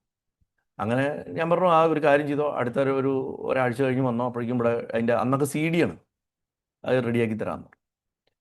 വന്നാൽ മതി എന്ന് പറഞ്ഞു. ഞാൻ പറഞ്ഞു വിട്ടു, അവൻ പോവുകയും ചെയ്തു. അത് കഴിഞ്ഞ് കറക്റ്റ് ഒരാഴ്ച കഴിഞ്ഞപ്പോൾ പുറത്ത് ഇവൻ വന്നിട്ടുണ്ട്. എൻ്റെ മകളന്ന് ചെറിയ കുട്ടി, അവൾ കളിക്കുന്നുണ്ട് പുറത്ത്, ഇവൻ അവളെ എടുത്ത് കളിപ്പിക്കുന്നു. അപ്പോൾ ഞാൻ പെട്ടെന്ന് ഈ പരിചയമില്ലാത്ത ആളാണല്ലോ, താനെപ്പോൾ വന്നു എന്ന് ചോദിച്ചു. ആ കുട്ടിയെ താഴെ ഇറക്കാൻ പറഞ്ഞു. അപ്പോൾ അവൻ പറഞ്ഞില്ല സാർ ഞാൻ കുറച്ച് നേരം വന്നിട്ട്, സാറ് അകത്ത് കുളിക്കുക ജപിക്കുക എന്തോ ചെയ്യണമെന്ന് പറഞ്ഞു. ഞാൻ CD കൊടുത്തു കഴിഞ്ഞു. അവൻ കാല് തൊട്ട് നമസ്കരിച്ചവൻ പോയി. 3 മാസം കഴിഞ്ഞപ്പോൾ അവൻ എന്നെ വിളിച്ചു. സാർ എനിക്കൊരു പടം കിട്ടിയിട്ടുണ്ട്, ചെറിയ റോളാണ്, പക്ഷെ എന്നാലും നല്ല ഒരു വിസിബിലിറ്റി ഉള്ള റോളാണ്, അനുഗ്രഹിക്കണം പറഞ്ഞു. ചിമ്പുവിൻ്റെ കൂടെയാണെന്ന്. അവൻ പിന്നെ വളർന്നു വലുത്, അവനാണ് സന്താനം. നടൻ സന്താനത്തിൻ്റെ കഥയാണ്. വർഷങ്ങൾക്ക് ശേഷം സലാല മൊബൈൽസിന് വേണ്ടിയിട്ട് ഞാൻ അവൻ്റെ ഡേറ്റ് എടുക്കാൻ പറഞ്ഞപ്പോൾ എങ്ങനെ നോക്കിയിട്ട് അവൻ്റെ ഡേറ്റ് കിട്ടുന്നില്ല. അവസാനം അവൻ അഭിനയിക്കണം. അവൻ 3 സിനിമയിൽ ഒരേ സമയം അഭിനയിച്ചുകൊണ്ടിരിക്കുന്ന സെറ്റിൽ ഞാൻ പോയി, കോയമ്പത്തൂർ. കാരവാനിൽ അവൻ ഇരിക്കുകയാണ്. അപ്പോൾ എല്ലാ ആൾക്കാരും ഇരിക്കുന്നുണ്ട്. ആ സമയത്താണ് ഞാൻ അവിടെ കയറി ചെല്ലുന്നത്. അപ്പോൾ താഴെ കമൽഹാസൻ സാറിൻ്റെ അസിസ്റ്റൻ്റ് ആയിരുന്ന ഒരാളാണ് ആ പടത്തിൻ്റെ ഡയറക്ടർ. അയാളെ എനിക്ക് പഴയ പരിചയമുണ്ട്. അപ്പോൾ ഞാൻ അയാളെ ഒന്ന് കണ്ട്, ഡയറക്ടറെ കാണണമല്ലോ, ജസ്റ്റ് ഒന്ന് കണ്ടിട്ട് ഹായ് പറഞ്ഞിട്ട് ഇവനെ കാണാമെന്ന് പറഞ്ഞിട്ട് ഞാൻ അങ്ങോട്ട് ചെല്ലുമ്പോൾ, ഞാൻ ആ വണ്ടിയുടെ ഉള്ളിൽ കയറിയതിന് ശേഷം പിന്നെ ഉണ്ടായത് മുഴുവൻ വളരെ രസമായിരുന്നു. അവൻ അപ്പോഴാണ് മനസ്സിലായത് ഇത് എൻ്റെ പടമാണെന്ന്. അവൻ സ്ക്രിപ്റ്റ് വായിച്ചില്ല, 1 രൂപ പൈസ മേടിച്ചില്ല ആ പടത്തിൽ അവൻ അഭിനയിക്കാൻ. മാസങ്ങൾക്ക് ശേഷം അവൻ ആ സെറ്റിൽ അഭിനയിച്ചുകൊണ്ടിരിക്കുന്ന സമയത്ത് AVMൽ തന്നെ ഇതേ ഫ്ലോറിൽ ഞാൻ അവനെയും ദുൽഖറിനെയും വെച്ചിട്ട്, ശ്രീകുമാറിനെയും വെച്ചിട്ടുള്ള ഷോട്ടുകൾ എടുത്തുകൊണ്ടിരിക്കുമ്പോൾ ഓരോ ബ്രേക്കിലും അവൻ ദുൽഖറിനെ വിളിച്ചുകൊണ്ട് പോയിട്ട് പറയും, ഞാൻ അങ്ക ഉക്കാന്നിട്ടിരുந்தേ, സാർ ഇപ്പടി നടന്നു പോയിട്ടിരുന്ന, ഞാൻ അങ്ക അഴുതിട്ടിരുന്നേ. അവൻ ആ ഫുള്ള് കഥ ആ സെറ്റിലുള്ളവരോട് ഒരു 50 പ്രാവശ്യം അവൻ പറഞ്ഞിട്ടുണ്ട്. ഇതൊക്കെ ഒരു മാജിക്കൽ സംഭവമാണ്. കാരണം എന്താണെന്ന് വെച്ച് കഴിഞ്ഞാൽ, ഞാനിത് എന്തുകൊണ്ടാണ് പറയണമെന്ന് വെച്ചാൽ, ഒരു വ്യക്തി ലൈഫിൽ മീനിങ് കണ്ടെത്തുന്ന മൊമെൻ്റ് ഉണ്ടല്ലോ, ആ മൊമെൻ്റ് ആ വ്യക്തിയെ ഒരുപാട് ദൂരം കൊണ്ടുപോകും. ഇന്നും കാത്തു സൂക്ഷിക്കണ ഒരു സുഹൃത്ത് ബന്ധമായിട്ട് അത് തുടരണമെന്നുള്ളതാണ്. എന്താ ഞാൻ ആകെ ചെയ്തത്? എനിക്ക് നാളെ അവൻ ഇത്രയും വലിയ ആർട്ടിസ്റ്റ് ആവുമെന്ന് അറിയുമായിരുന്നു? ഒന്നും അറിയില്ല, ഒന്നും എനിക്കറിയില്ല. ആ സമയത്ത് ഗുരുവായൂരപ്പൻ എൻ്റെ മനസ്സിൽ തോന്നിച്ചു, അവനോട് അന്യായമാണ് പ്രവർത്തിച്ചിരിക്കുന്നത്, അവൻ്റെ മുഖം ശരിയല്ല എന്ന് പറയാൻ ആർക്കും അവകാശമില്ല. മനുഷ്യ സൃഷ്ടി അല്ലല്ലോ മനുഷ്യൻ, ദൈവ സൃഷ്ടിയാണ് മനുഷ്യൻ. അപ്പോൾ അത് നമ്മൾ അക്നോളജ് ചെയ്യുക എന്നുള്ളത് മാത്രമേ അവിടെ ചെയ്തിട്ടുള്ളൂ. അതുകൊണ്ട് നമ്മൾ നമ്മുടെ കാര്യത്തിൽ മാത്രമല്ല, മറ്റൊരു വ്യക്തിയും ഇതേ ഒറ്റപ്പെടലിൻ്റെ കഥകൾ പറയുമ്പോൾ ആ വ്യക്തിയെ ഉണർത്തിവിടാൻ, ആ വ്യക്തിയെ കൊണ്ട് തന്നെ ഉയർത്തിവിടാൻ എവിടെയാണ് ട്രിഗർ ഉള്ളതെന്ന് നോക്കിയാൽ മതി. അല്ലാണ്ട് കുറേ ഫിലോസഫി പറഞ്ഞിട്ടൊന്നും കാര്യമില്ല. അപ്പോൾ സ്വന്തം കുട്ടി മരിച്ച അച്ഛനോടോ അമ്മയോടോ പോയിട്ട്, ഓ ലോകം അങ്ങനെയാണ്, നിങ്ങൾ ഗീത വായിക്കൂ എന്നൊക്കെ പറഞ്ഞതിൽ പരം വലിയൊരു ഹിംസയില്ല. ഏറ്റവും വലിയ ഹിംസ ഏതാ? നേരെ മറിച്ച് ആ വ്യക്തിയുടെ ഒപ്പം വെറുതെ ഇരിക്കുക, അവർ കരഞ്ഞു തീർക്കട്ടെ. പറ്റുമ്പോൾ പോയിട്ട് അന്വേഷിക്കുക, ഒരു സ്പർശം കൊണ്ടോ ഒരു നോട്ടം കൊണ്ടോ ആശ്വസിപ്പിക്കുക. അതാണ് കൊടുക്കാവുന്ന ഏറ്റവും വലിയ മെഡിസിൻ. പിന്നെ അവർ വാക്കുകൾ കേൾക്കാൻ തയ്യാറാകുമ്പോൾ അവരെ കൊണ്ട് തന്നെ ഉയർത്താനുള്ള വിദ്യകൾ, എന്തെങ്കിലും അവരുടെ ഇൻട്രസ്റ്റുകൾ, എന്തെങ്കിലും ഒരു താല്പര്യം, നീ പണ്ട് പറഞ്ഞിരുന്നില്ല നിനക്ക് ഇങ്ങനെ ചെയ്യാൻ ഭയങ്കര ഇഷ്ടമാണെന്ന്, എന്തുകൊണ്ട് അത് ട്രൈ ചെയ്തുകൂടാ? ഇപ്പോൾ കുട്ടികളെ പഠിപ്പിക്കൽ നിനക്ക് വളരെ ഇഷ്ടമാണെന്ന് നീ പണ്ട് പറയാറുണ്ടല്ലോ, ഇപ്പം നിനക്ക് ടൈം ഉണ്ടല്ലോ, നിനക്ക് ചെയ്യാമല്ലോ എന്ന് പറഞ്ഞ് അങ്ങനെ അവർ പോലും മറന്നു പോയിട്ടുള്ള നമുക്കറിയാവുന്ന കാര്യങ്ങളുണ്ടെങ്കിൽ, അവരുടെ പാഷൻസ്, അതിലേക്ക് അവരുടെ മനസ്സിനെ മെല്ലെ മെല്ലെ മെല്ലെ തിരിച്ചുവിടുക. ഇങ്ങനെ പർപ്പസ് ഉണ്ടാക്കി കൊടുക്കുക. അതാണ് നമ്മൾ മറ്റൊരാൾക്ക് ഉപകരിക്കപ്പെടുമ്പോൾ ഒറ്റപ്പെടൽ കുറയും, നമ്മുടെയും കുറയും, ആ വ്യക്തിയും കുറയും. ഇതൊരു വലിയ ഏരിയയാണ് ഈ സേവ എന്ന് പറയുന്നത്. 4-മത്തത് സ്വാധ്യായമാണ്, ഗീത അഥവാ ഭാഗവത പഠനം. നമ്മൾ ഭാഗവതം വായിക്കുമ്പോൾ നമുക്കൊരിക്കലും ഒറ്റപ്പെടൽ അനുഭവപ്പെടാറില്ല, അർത്ഥമറിഞ്ഞ് വായിക്കുമ്പോൾ. അല്ലെങ്കിൽ ഭഗവാന്റെ കഥകൾ വായിക്കാറും ഭഗവാന്റെ ലോകത്തിൽ ഭഗവാൻ ചെയ്യണത് കണ്ടുകൊണ്ട് ഭഗവാന്റെ ഒപ്പം നമ്മൾ നടക്കണം. ഇപ്പോൾ ഗുരുവായൂരപ്പൻ്റെ കഥകൾ നമ്മൾ കേട്ടുകൊണ്ടിരിക്കുമ്പോൾ അത്രയും നേരം നമ്മൾ ഒറ്റപ്പെടൽ അനുഭവിക്കില്ല. കാരണം നമ്മൾ ഭഗവാന്റെ കൂടെ ഭഗവാന്റെ ലോകത്താണ്. അല്ലെങ്കിൽ അമ്മയുടെ കഥകൾ കേൾക്കുമ്പോൾ അമ്മയുടെ കൂടെ അമ്മയുടെ ലോകത്താണ്. അമ്മ മഹിഷാസുരനെ കൊല്ലാൻ പോകുമ്പോൾ നമ്മളും പോകുന്നുണ്ട് പുറകിൽ പെട്ടിയും കിടക്കിയൊക്കെ ഇട്ട്.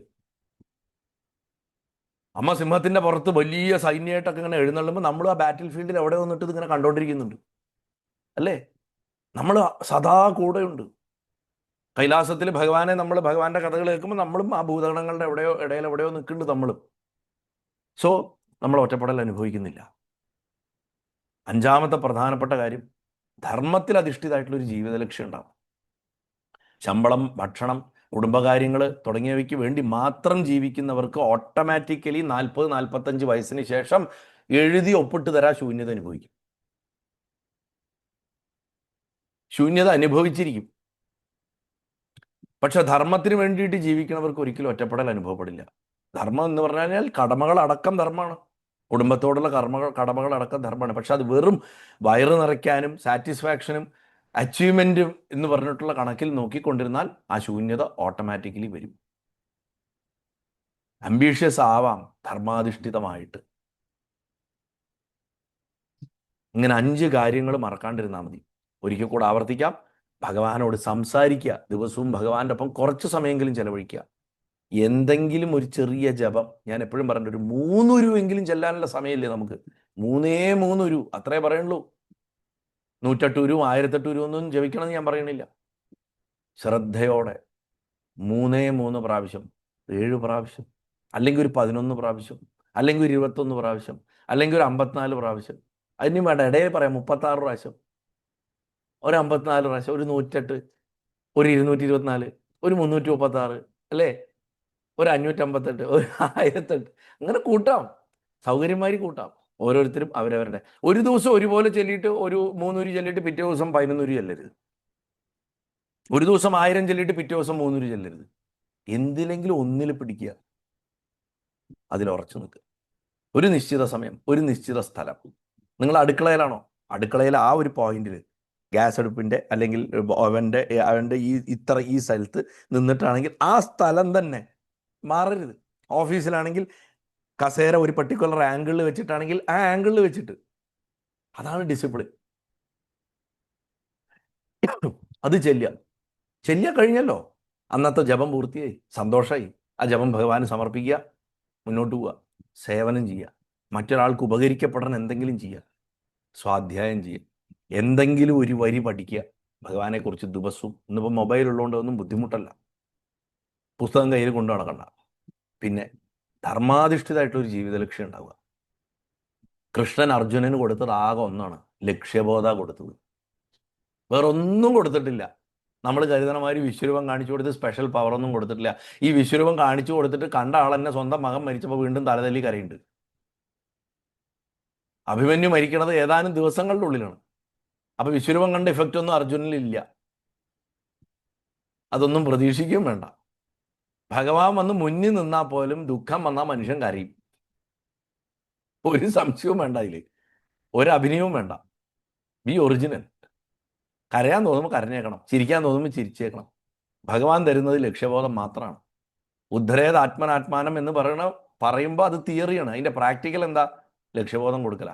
അവനവനെ കൊണ്ട് അവനവനെ ഉയർത്തണമെങ്കിൽ ഒരു ലക്ഷ്യബോധം ഉണ്ടാവണം.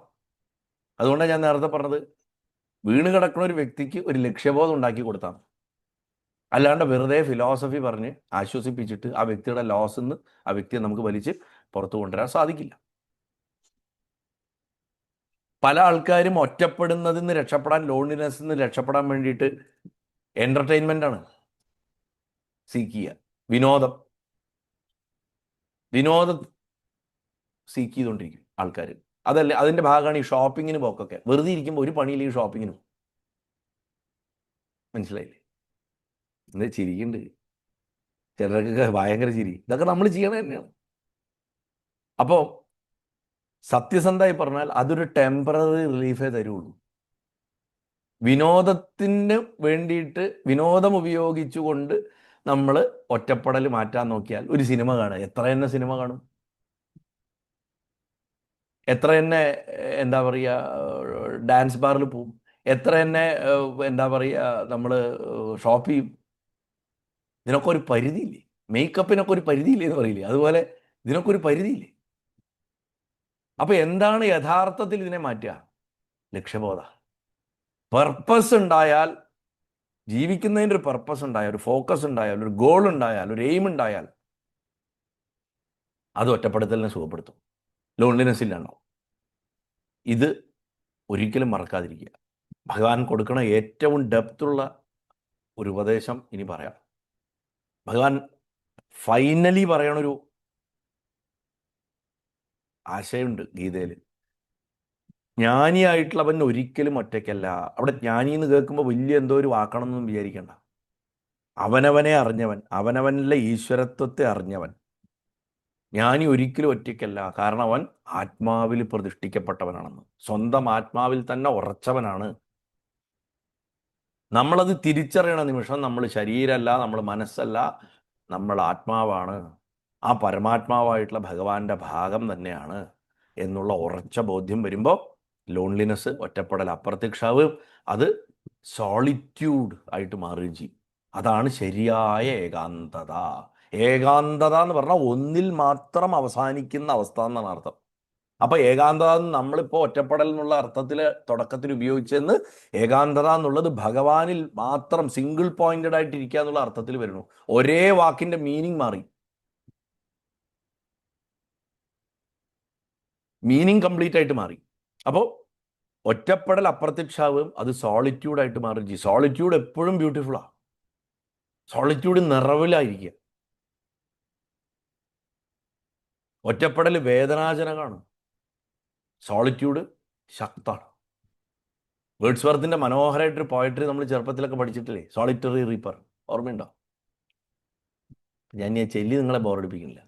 അപ്പോൾ 6ാം ക്ലാസ്സിലോ 5ലോ 6ലോ ആണ് നമ്മുടെ കേരള സിലബസിലുണ്ടായിരുന്നു സോളിറ്ററി റീപ്പർ. എനിക്കിപ്പോഴും നല്ല ഓർമ്മ. അതിൽ വേർഡ്സ്വർത്ത് പറയണത് ശരിക്ക് സോളിറ്റ്യൂഡിൻ്റെ ശക്തിയെക്കുറിച്ചാണ് പറയണത്. എന്താണ് സോളിറ്റ്യൂഡിൻ്റെ ശക്തി? ലോൺലിനെസ്സിൻ്റെ അല്ല. ലോൺലിനെസ് എപ്പോഴും വീക്ക്നെസ്സാണ്, സോളിറ്റ്യൂഡ് എപ്പോഴും സ്ട്രെങ്താണ്.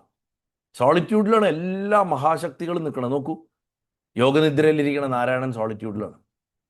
ആദിപുരുഷൻ ലക്ഷ്മി പോലും ഇല്ല. ഈ താമരയും ലക്ഷ്മിയും അനന്തനും ഒന്നുമില്ല. ശ്രീരംഗത്ത് പോയാൽ നമുക്കത് മനസ്സിലാവും. ഒരു പുരുഷൻ ഇങ്ങനെ കിടക്കണു, 2 കൈയേ ഉള്ളൂ. അല്ലാതെ 4 കൈയും 8 കൈയും ഒന്നുമില്ല. അതൊക്കെ പിന്നെ ആഡ് ചെയ്യപ്പെട്ടതാണ്. ആദിപുരുഷന് ഒറ്റയ്ക്കാണ്, സോളിറ്ററി. ശിവൻ സോളിറ്റ്യൂഡിൻ്റെ ഹൈറ്റ് അല്ലേ. ഭഗവാനെ കണ്ടാൽ തന്നെ സോളിറ്റ്യൂഡാണ്. അമ്മയുടെ ഒപ്പം നിൽക്കുമ്പോൾ പോലും ഭഗവാൻ ഒറ്റയ്ക്കാണെന്ന് നമുക്ക് തോന്നിപ്പോവും. അതാണ് ശിവന്റെ ഗ്രേറ്റ്നെസ്. അമ്മ തൊട്ടടുത്ത് നിൽക്കുകയാണെങ്കിൽ, ഫാമിലി ഫോട്ടോ ആണെങ്കിൽ പോലും, അച്ഛനും അമ്മയും മക്കളുമായിട്ട് ഇരിക്കുകയാണെങ്കിൽ പോലും മൂപ്പരെ നോക്കിക്കഴിഞ്ഞാൽ, അച്ഛനെ നോക്കിക്കഴിഞ്ഞാൽ അച്ഛൻ ഒറ്റയ്ക്കൊരു തുരുത്താണ്. ശാന്തതയുടെ, നിശബ്ദതയുടെ ഒരു എന്താ പറയുക, ദ്വീപായിട്ടാണ് ഭഗവാനെ എപ്പോഴും നമുക്ക് കാണാൻ സാധിക്കുക. സോളിറ്റ്യൂഡാണ്. അയ്യപ്പസ്വാമി നോക്കൂ, സോളിറ്റ്യൂഡല്ലേ. മുരുകനെ നോക്കൂ, സോളിറ്റ്യൂഡാണ്. ഇവരിലൊക്കെ നമ്മൾ കാണുന്ന സോളിറ്റ്യൂഡ്. അതുകൊണ്ട് ദൈവികതയുടെ പരമകാഷ്ഠ എപ്പോഴും സോളിറ്റ്യൂഡാണ്. നമ്മൾ ആൾക്കാരിൽ നിന്നും ചുറ്റുവട്ടങ്ങളിൽ നിന്നും കടമകളിൽ നിന്നും ഓടിപ്പോകണം എന്ന് ഭഗവാൻ ഒരിക്കലും പറഞ്ഞിട്ടില്ല. ഭഗവാൻ ഒരിക്കലും പറഞ്ഞിട്ടില്ല. നമ്മൾ നമ്മുടെ ഉള്ളിൽ തന്നെ പൂർണ്ണത കണ്ടെത്തണമെന്നും, അതിനുശേഷം നമ്മുടെ ചുറ്റുമുള്ളവരുടെ അടുത്ത് ഒട്ടലില്ലാണ്ട്, ആശ്രിതത്വമില്ലാണ്ട്, അവരെ ആശ്രയിക്കാണ്ട്, എന്നാൽ അവരെ സ്നേഹിച്ചു ജീവിക്കണം. ഒന്നും ഇങ്ങോട്ട് പ്രതീക്ഷിക്കാതെ ജീവിക്കണം എന്നാണ് ഭഗവാൻ പഠിപ്പിച്ചു തന്നത്. ആ പ്രതീക്ഷിക്കാതെ എന്നുള്ളത് കുറച്ച് കഷ്ടമായിരിക്കും എല്ലാവർക്കും. അതിനുള്ള മാർഗ്ഗമാണ് ഭഗവാൻ പറഞ്ഞത്. ലക്ഷ്യബോധം ഉണ്ടായിരിക്കുക, അവനവൻ അനശ്വരമായിട്ടുള്ള വസ്തുവാണെന്ന് മനസ്സിലാക്കുക. ഇത് ചെയ്താൽ ഓട്ടോമാറ്റിക്കലി അപ്പുറത്ത് ഈ പ്രതീക്ഷ എന്നുള്ള വിഷയം പോകും. താമരയുടെ ഇലയുടെ എക്സാമ്പിൾ എല്ലാ ആചാര്യന്മാരും പറയാറുണ്ട്. താമരയുടെ ഇലയുടെ മുകളിൽ വെള്ളം വീണ ഇല നനയില്ല, വെള്ളം ഉരുണ്ട് കളിക്കുകയുള്ളൂ. അതുപോലെ ഇരിക്കണം എന്നാ നമ്മുടെ മനസ്സ്, സ്പർശമില്ലാതിരിക്കുക. അതുകൊണ്ട് ഭഗവാൻ ഒരുപക്ഷെ നമുക്ക് തരുന്ന ഏറ്റവും മികച്ച ഉപദേശം അത് തന്നെയാണ്. എസ്കേപ്പിസം അല്ല റീസൺ. നമ്മുടെ ഉള്ളിൽ പെർഫെക്ഷൻ കണ്ടെത്തുക, അതിനുശേഷം ആവും പോലെ മറ്റുള്ളവരെ സ്നേഹിച്ച്, എന്നാൽ അവരോട് ഒട്ടാതെ ജീവിക്കുക. അവരോടെന്ന് മാത്രമല്ല, ജീവിതത്തിലെ സാഹചര്യങ്ങളോടും ഒട്ടാതെ ജീവിക്കുക.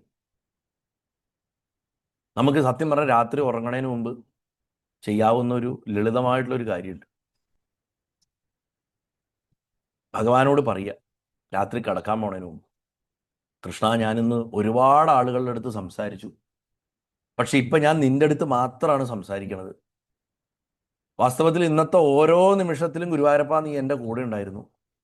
നാളെയും എൻ്റെ കൂടെ നീ ഉണ്ടാവണം. എനിക്ക് എന്തു തോന്നണോ അത് ഞാൻ നിന്നോട് പറയും. ഞാൻ എന്ത് ചെയ്യണോ അത് ഞാൻ നിനക്ക് സമർപ്പിക്കും. നീ എനിക്ക് ഭഗവാൻ മാത്രമല്ല, നീ എൻ്റെ ഏറ്റവും അടുത്ത കൂട്ടുകാരനാണ്. ലളിതമായ വരികളാണ്. ഇത് മാത്രം തുടർച്ചയായിട്ടൊരു 6 മാസം മുടങ്ങാണ്ട് ചെയ്തു നോക്കൂ. ഈ ലോൺലിനെസ് എന്ന് പറയുന്നത് താനെ ഇല്ലാണ്ടാവും. ഇതേ ആശയം തന്നെയാണ്. ഇതിപ്പോൾ ഞാൻ പഴയ വീഞ്ഞിനെ പുതിയ കുപ്പിയിൽ അടച്ച് നിങ്ങൾക്ക് തരികയാണ്. ഇത് തന്നെയല്ലേ സൗന്ദര്യലഹരിയിൽ ആചാര്യം പറയണത് അമ്മയുടെ അടുത്ത്. ജപോ ജൽപശില്പം സകലമവിമുദ്രാ വിരചന ഗതിപ്രാദക്ഷിണ്യക്രവണമശനാദ്യാഹുതി വിധി പ്രണാമസംവേശ സുഖമഖിലമാത്പാർപ്പണദൃശാ സപര്യാവര്യായസ്തവ ഭവതു യന്മേ വിലസിതം. ആചാര്യൻ തന്നെ മഹാദേവനോട് പറഞ്ഞു, ആത്മാത്വം ഗിരിജാമതി സഹചരാ പ്രാണാശരീരം ഗൃഹം പൂജാതേ വിഷയോപഭോഗരചനാ നിദ്രാസമാധിസ്ഥിതി സഞ്ചാരപദയോ പ്രദക്ഷിണ വിധി സ്തോത്രാണി സർവാഗിരോ യദ്യത്കർമ്മ കരോമി തത്തതകിലം ശംഭോ തവാരാധനം. ജപോജൽപശില്പം സകലമോ ഞാൻ ധാരാളം സ്ഥലത്ത് പറഞ്ഞിട്ടുള്ളതാണ്. എന്നാലും പറഞ്ഞത്, അമ്മേ എൻ്റെ പിറുപിറുക്കൽ പോലും നിന്റെ ജപാവട്ടെ എന്ന്. ഞാൻ കൈകൊണ്ടും കാലുകൊണ്ടും കാണിക്കണ ആംഗ്യങ്ങളൊക്കെ തന്നെ മുദ്രകളാവട്ടെ. ശില്പം സകലമഭി മുദ്രാവിരചന ഗതിപ്രാദക്ഷിണ, ഞാൻ ചുമ്മാ അവിടെ ഇവിടെയൊക്കെ നടക്കണതൊക്കെ നടക്ക് പ്രദക്ഷിണാവട്ടെ. അശനാദ്യാഹുതി വിധി, ഞാൻ ഈ വെട്ടി വിഴുങ്ങുന്നതൊക്കെ ഹോമമായിട്ട് തീരട്ടെ. നമുക്ക് പ്രണാമസംവേശ, ഞാൻ വെറുതെ കിടന്ന അത് നിനക്കുള്ള നമസ്കാരമാവട്ടെ. സുഖമഖിലം ആത്മാർപ്പണ ദൃശ്യ, ഞാൻ എനിക്ക് എൻ്റെ സുഖത്തിന് വേണ്ടി ആചരിക്കണതൊക്കെ ആത്മാർപ്പണമായിട്ട് മാറട്ടെ. സപര്യാപര്യായ സ്തവ ഭവതുന്മേ വിളിച്ച, എൻ്റെ ജീവിതം തന്നെ നിനക്കുള്ള പൂജയാവട്ടെ എന്നാണ് പറഞ്ഞു. സൗന്ദര്യലഹരിയിലെ മനോഹരമായിട്ടുള്ള ശ്ലോകങ്ങളിലൊന്നാണ്. ഇതേമാതിരിയാണ് മഹാദേവന്റെ അപരാധക്ഷമാപണ സ്തോത്രത്തിൽ ആത്മാത്വം ഗിരിജാമതി, നീ എൻ്റെ ആത്മാവാണ് മഹാദേവ, ഗിരിജ അമ്മയാണ് എൻ്റെ ബുദ്ധി, സഹചരാഹ പ്രാണാശരീരം ഗൃഹം, നിന്റെ ഭൂതഗണങ്ങളാണ് എൻ്റെ പ്രാണന്മാർ, പൂജാദേവി വിഷോ ഭോഗരചന നിദ്രാസമാധി സ്ഥിതി, ഞാൻ എന്തൊക്കെ ചെയ്യണോ അതൊക്കെ നിനക്കുള്ള പൂജയാവട്ടെ, എൻ്റെ നിദ്ര സമാധിയാവട്ടെ. സഞ്ചാരപദയോ പ്രദക്ഷിണ വിധി, ഞാൻ വെറുതെ അലഞ്ഞു നടക്കണതൊക്കെ പ്രദക്ഷിണാവട്ടെ. സ്തോത്രാണി സർവാഗിരോ, ഞാൻ വെറുതെ വായിൽ വന്നൊക്കെ പറയും, അതൊക്കെ നിനക്കുള്ള സ്തോത്രമാവട്ടെ. യദ്യത് കർമ്മ കരോമി തത്തതകില്ല, ഞാൻ ചെയ്യണ സകല കർമ്മങ്ങളും ശംഭോ തവാരാധനം, നിന്റെ ആരാധനയായിട്ട് മാറട്ടെ ഭഗവാനെ എന്നാ പറഞ്ഞു. ഇതന്നെയാണ് ഞാനിപ്പോൾ ഇവിടെ പഴയ വീഞ്ഞ് പുതിയ കുപ്പിയിൽ അടച്ചിട്ട് തന്നത്. ഭഗവാനോട് പറയുക, കൃഷ്ണ, ഞാൻ ഒരുപാട് ആളുകളുടെ അടുത്ത് നിന്ന് സംസാരിച്ചു, പക്ഷെ സത്യം പറഞ്ഞാൽ ഞാൻ നിൻ്റെ അടുത്ത് മാത്രമാണ് എല്ലാവരോടും സംസാരിക്കുമ്പോഴും സംസാരിക്കണത്. ഇപ്പോഴും ഞാൻ നിന്നോട് മാത്രമാണ് സംസാരിക്കണത്. ഇന്നത്തെ ഓരോ നിമിഷത്തിലും നീ എൻ്റെ കൂടെ ഉണ്ടായിരുന്നു, നാളെ എൻ്റെ കൂടെ ഉണ്ടാവണം. എനിക്ക് എന്ത് തോന്നണോ അതൊക്കെ ഞാൻ നിന്നോട് പറയും, ഞാൻ എന്ത് ചെയ്യണോ അതൊക്കെ ഞാൻ നിനക്ക് സമർപ്പിക്കും. നീ എൻ്റെ ഭഗവാൻ മാത്രമല്ല, മറിച്ച് എൻ്റെ ഏറ്റവും അടുത്ത കൂട്ടുകാരനാണ്. ഇത് തന്നെ ചെയ്യണ സകലതും സമർപ്പിക്കാൻ ഞാൻ സാധാരണ ചില പ്രഭാഷണങ്ങളിൽ പറയാറുണ്ട്. രാവിലെ എഴുന്നേറ്റ് രാത്രി ഉറങ്ങുന്ന വരെയുള്ളതും, രാത്രി ഉറങ്ങിക്കഴിഞ്ഞ് രാവിലെ എഴുന്നേറ്റ് വീണ്ടും ആ ഉറക്കത്തിനൊക്കെ ഭഗവാന് കൊടുത്തുകൊണ്ടേയിരിക്കുക, മനസ്സുകൊണ്ട് സമർപ്പിച്ചുകൊണ്ടേയിരിക്കുക, നല്ലതും ചീത്തയും കൊടുക്കുക. ഒരു 6 മാസക്കാലം ഇത് വൃത്തിയായിട്ട് ചെയ്താൽ ഈ ഒറ്റപ്പെടൽ എന്ന് പറയുന്നത് എന്നേക്കുമായിട്ട് അവസാനിക്കും. ഈ പ്രഭാഷണത്തിൻ്റെ ഏറ്റവും കാതലായിട്ടുള്ളൊരു ഭാഗം പറയാം. ഭഗവാൻ നമ്മുടെ ഉള്ളിലെ ചങ്ങാതി ആകുമ്പോൾ ഈ ലോൺലിനെസ് എന്ന് പറഞ്ഞ ഈ ഒറ്റപ്പെടൽ നമ്മളെ വിട്ടുപോവുകയും യഥാർത്ഥ സോളിറ്റ്യൂഡ് നമ്മുടെ കരുത്തായിട്ട് മാറുകയും ചെയ്യുന്നുള്ള കാര്യത്തിൽ യാതൊരു സംശയവുമില്ല. ഈ വിധത്തിൽ വേണം അതിനെ നോക്കി കാണാൻ. ഞാൻ തുടക്കത്തിൽ പറഞ്ഞ ഏതാനും കഥാപാത്രങ്ങളിൽ കൂടെ ഒന്ന് ചുരുക്കി പറഞ്ഞതിന് ശേഷം ഈ പ്രഭാഷണം ഞാൻ അവസാനിപ്പിക്കാം. ഇതിനെ ഒന്ന് സംഗ്രഹിക്കാം. ഞാൻ അതിൽ ചില വ്യക്തികളെക്കുറിച്ച് പറഞ്ഞിരുന്നു അല്ലേ. ഒറ്റപ്പെടലും വേർപാടും കൃഷ്ണനുമായിട്ടുള്ള ആ എന്താ പറയുക ബന്ധത്തിനെ ഭാഗവതത്തിലെ ചില ശക്തമായിട്ടുള്ള കഥകളിൽ എങ്ങനെയാണ് പറഞ്ഞു വെച്ചിരിക്കുന്നത്. കുന്തിദേവിയെ നോക്കൂ. ഫസ്റ്റ് അവർ അധികാരത്തിൻ്റെ പവർ സ്ട്രഗിളിൻ്റെ നടുക്കുള്ള ഒറ്റപ്പെടൽ. അവർക്ക് അവരുടെ ഭർത്താവിനെ എത്രയോ നേരത്തെ നഷ്ടപ്പെട്ടു. ശത്രുത നിറഞ്ഞിട്ടുള്ള ഒരു കൊട്ടാരത്തിലാണ് അവർ ജീവിച്ചത്. എല്ലാത്തരം അപകടങ്ങളുടെയും രാഷ്ട്രീയത്തിൻ്റെയും വനവാസത്തിൻ്റെയും യുദ്ധത്തിൻ്റെയും നടുക്ക് അവർ 5 മക്കളെ ഒറ്റയ്ക്ക് വളർത്തി. 5 ഗംഭീരന്മാരായിട്ടുള്ള മക്കൾ, ചെറിയ അമ്മ, 5 ഘടാഘടിയന്മാരായിട്ടുള്ള മക്കൾ, ആൺമക്കൾ. നമ്മൾ അങ്ങനത്തെ അമ്മമാരെ കണ്ടില്ല. അമ്മമാർ ചെറുതായിരിക്കും, ആൺമക്കൾ നല്ല വലിയ ഗംഭീരന്മാർ. കുന്തിദേവി അങ്ങനെയായിരുന്നു. പക്ഷെ ആ അമ്മയുടെ മനസ്സിൻ്റെ കരുത്താണ് 5 ആൺമക്കളെ വളർത്തിയത്. അതിൽ 2 പേരെ അമ്മ നേരിട്ട് പ്രസവിച്ചതല്ല, സഹപത്നിയുടെ കുട്ടികളാണ്. അപ്പോൾ അവർക്ക് അധികാരം ഉണ്ടായിരുന്നു. ചില നേരങ്ങളിൽ അവർക്ക് ഒന്നുമില്ലായിരുന്നു. ചില സമയത്ത് മക്കൾ കൂടി ഉണ്ടായിരുന്നു, ചില സമയത്ത് മക്കൾ ഇല്ലാണ്ട് ഒറ്റയ്ക്കായിരുന്നു അവർ. ചില നേരങ്ങളിൽ അവർക്ക് രാജ്യം ഉണ്ടായിരുന്നു, ചില നേരങ്ങളിൽ അവർക്ക് രാജ്യം ഉണ്ടായിരുന്നില്ല. എന്നും അവരുടെ ജീവിതം അനിശ്ചിതത്വവും അൺസർട്ടനിറ്റിയും അതേമാതിരി തന്നെ ഇമോഷണൽ ഈ ലോൺലിനെസ്സും ഒക്കെ അനുഭവിച്ചതായിരുന്നു. പക്ഷെ അവരെന്താ ചെയ്തത്? എന്നിട്ടും അവർ ഭഗവാന്റെ അടുത്ത് ചോദിച്ചു.